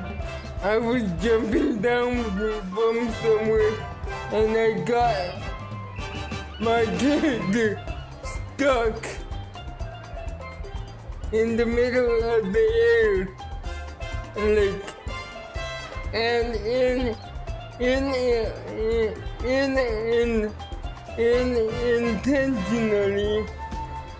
unintentionally flashbanged my panties the bird.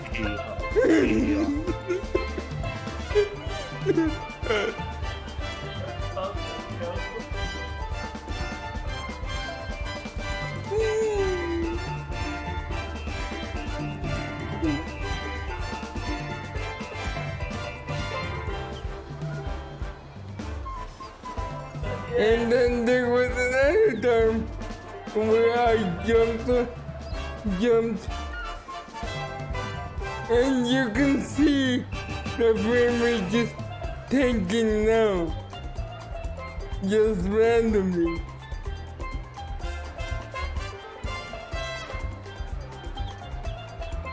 Yeah. Now it's kind of back to normal.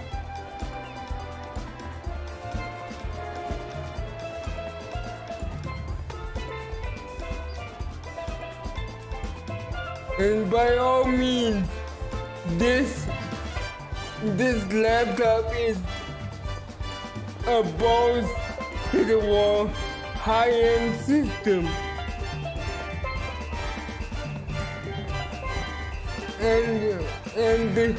And the resource usage in Task Manager says 35%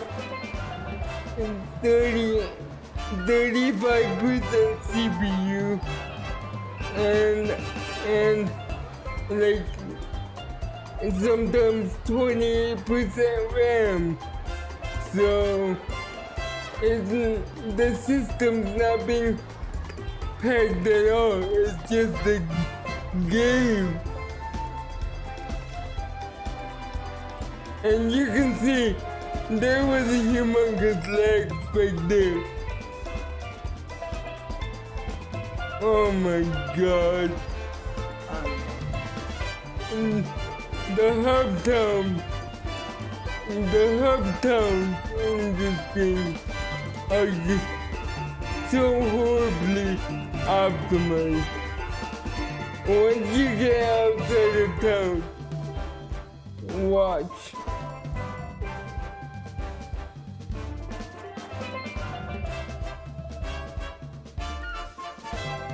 And this is on an NVMe SSD. So the fastest type of SSD you can get for PC. You can see the frame rate outside of town. Perfect, buttery smooth.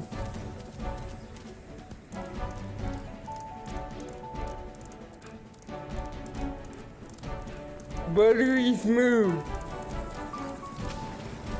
Like, what the heck?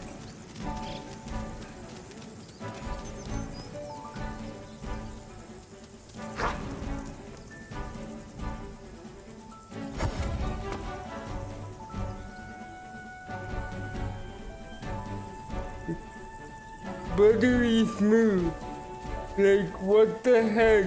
As soon as I get out of a hub town, and you could probably see that the hub town was rather empty. It wasn't full at all. It's just being there, your frame rate just tanks.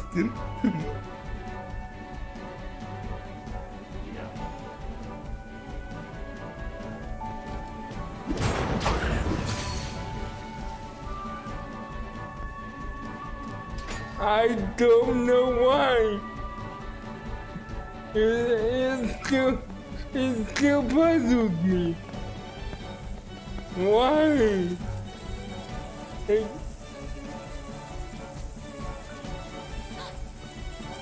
I mean, occasionally you get that big lag spike, but then it goes back to smooth again. Whereas if you're in Astrolith, your frame rate is astronomically bad.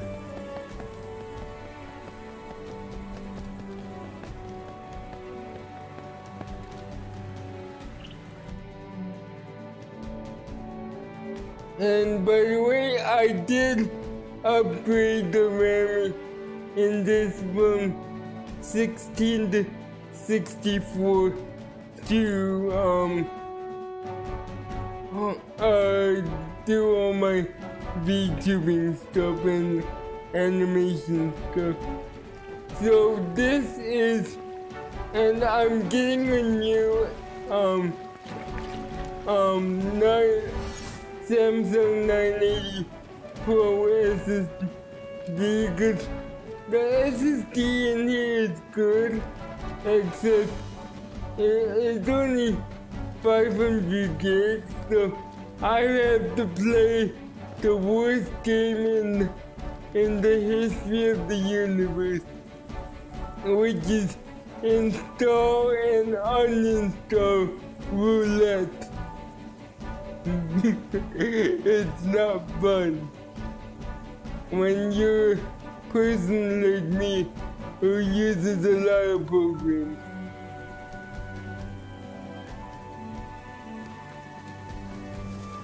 But otherwise, this MSI laptop that I got specifically for my work on with the my work with VTubing and VTubers with disabilities and also my MMD animation is a beast.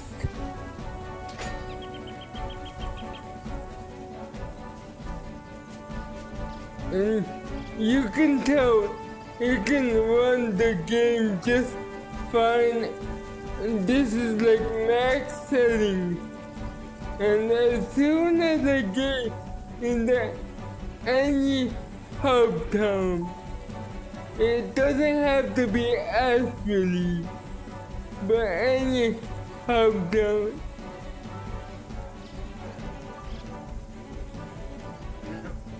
My frame rate just dips. And it doesn't just dip, it tanks.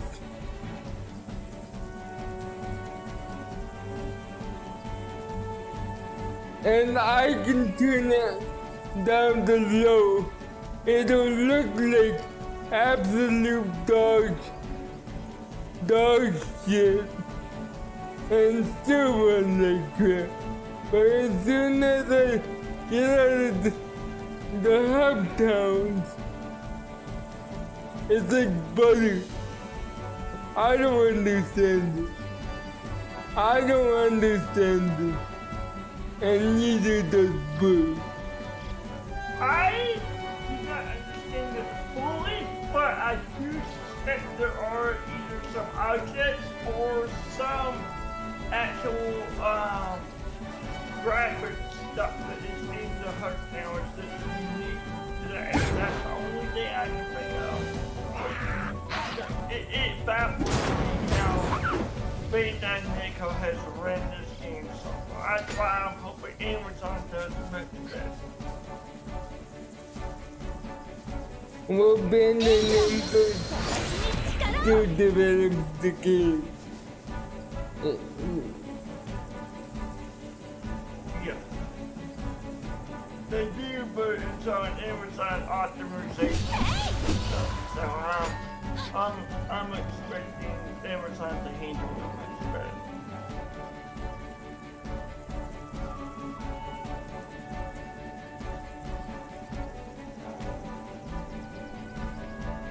But a game like this is definitely worth taking a look at, even with frame rate issues.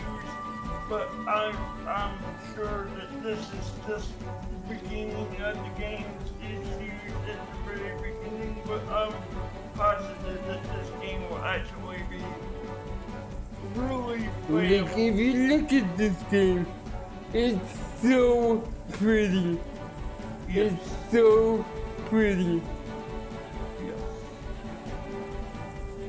It's like you've been transported to a world similar to SAO. Like, Yeah. it Yeah. is so pretty. It is drop dead gorgeous.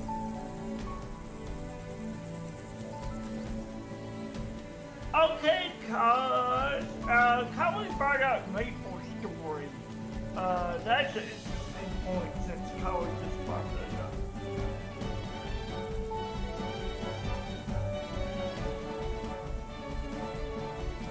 Cuz he been Yeah, telling us about that.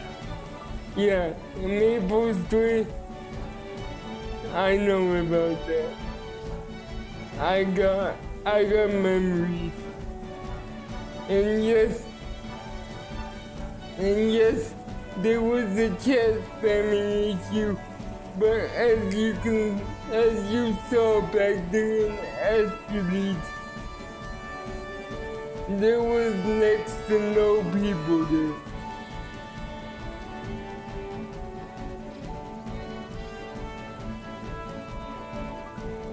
It's just さて何をしようかしら。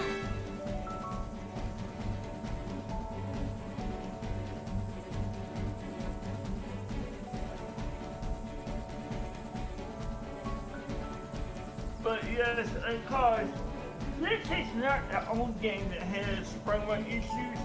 Even something like, oh, I can't forget the game now, cause what was the one that's been in development for about 10 or 15 years now? The Space one, they have similar issues like this. but Star Citizen is a different story. They're trying to create a whole living universe. The game is so damn big. I know. This is a different. They're two completely different beasts. Yes. But Two different beasts, yes, but you still get like so. If people think it's the hardware, it's usually not in the game like this. It's usually just game optimization and stuff like that that needs to be done. So, despite that, people still enjoy this game because of the story and everything surrounding it. So, what caused me says this game is definitely worth checking out, but also, if you're a fan of SAO, definitely. and even if you're a fan of Final Fantasy 14, a lot of Japanese Final Fantasy 15 players have moved on to this, and I feel like the ban issue is like it shot the game in the foot a little bit, because this game has been in development for close to 20 years, and it was so hyped up, and it exceeded everybody's expectations.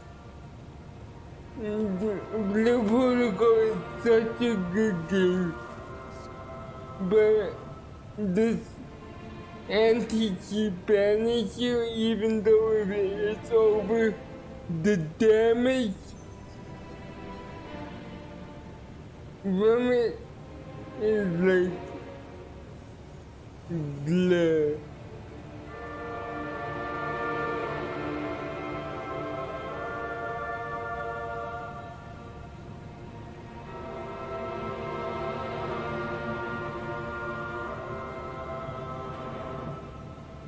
Also, a unique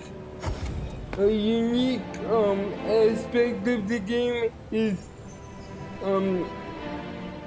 these things called imagines, and what imagines are, I can show you at the character screen. They come in two different types: battle imagines and passive imagines. These two are battle imagines.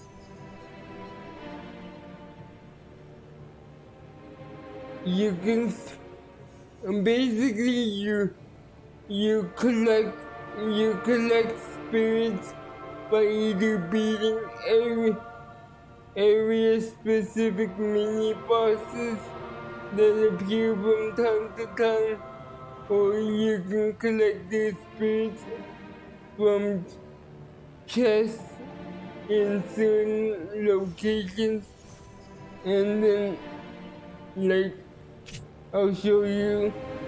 For example, I have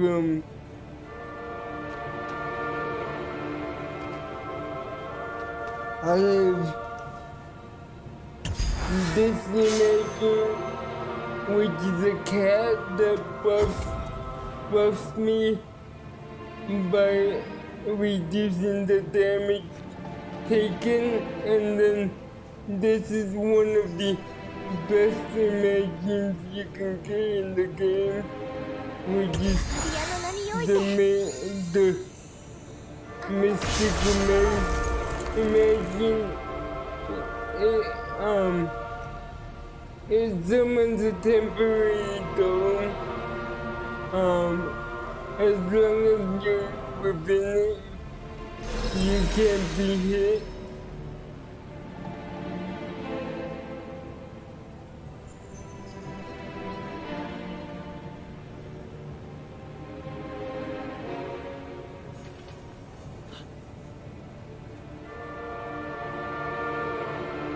But the whole idea of Imagine is these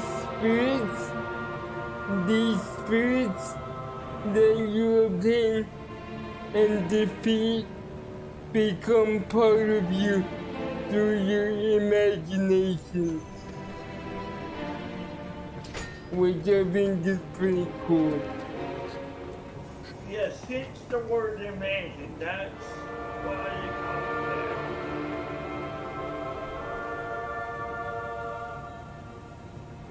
Yep.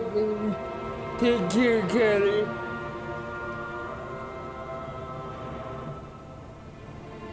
that. Enjoy your dinner, Collie, and please have a good rest of your day as well.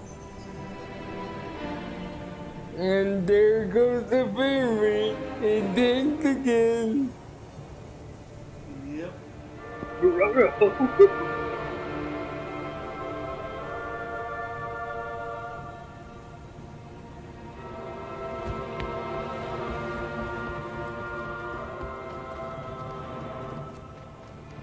Because how far are you right from the town anyway? You're pretty close to it, aren't you? I'm pretty far. But yeah, you can see this little hiccup here and there, but now it's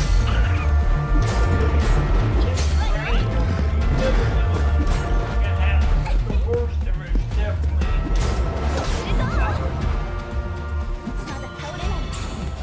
進するわ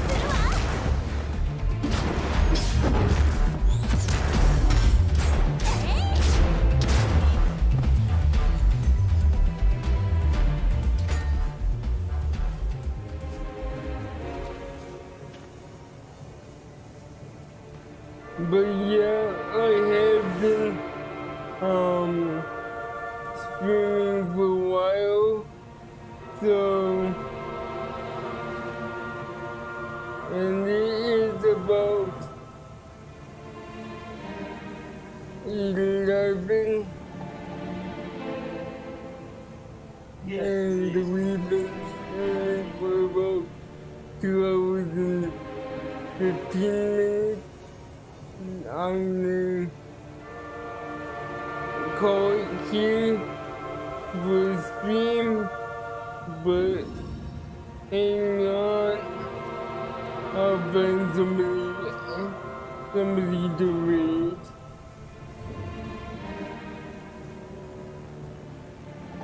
And just so you know, for the whole month, I'm on a mission to read as many disabled viewers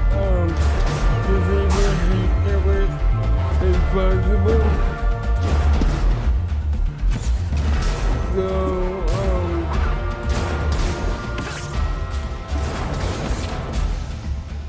yeah. I don't have anyone to read at the moment. Do you first? Yeah, we'll be right there.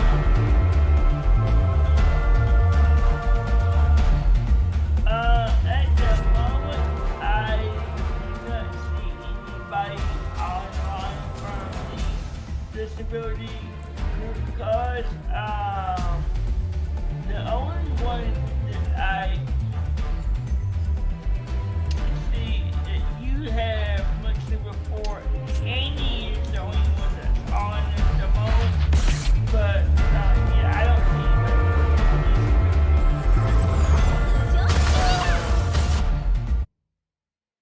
and was great. I'll just put the BRB screen up for now because I don't think you want to watch the lag show. Yeah.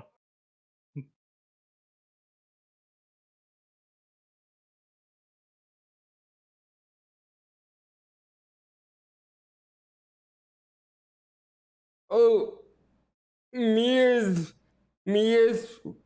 friend is on. We might go read her, so Okay, yeah, that'd be another one to add to my list. I didn't have her in my list. But yes, once you do Richard, I'll be glad to add her to my list. hang on. We are going to read Mia's friend who she introduced to us yesterday. And for me, I'll feel free to stop by whenever. And like I mentioned on Twitter,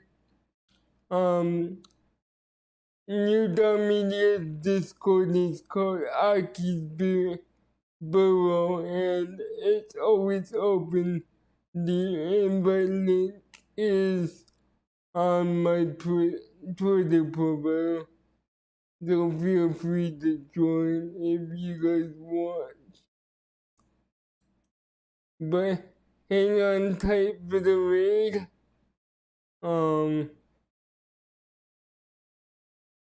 Yeah, but if you do have anybody that's worth being able to rate that is in the disability community, you can also feel free to DM me on Discord as well. I will be glad to pass that along to Kasani as well.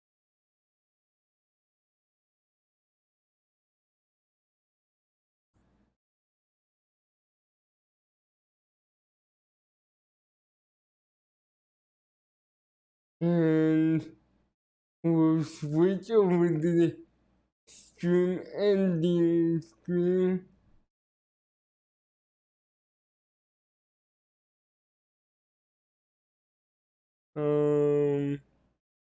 And prepare for raid here.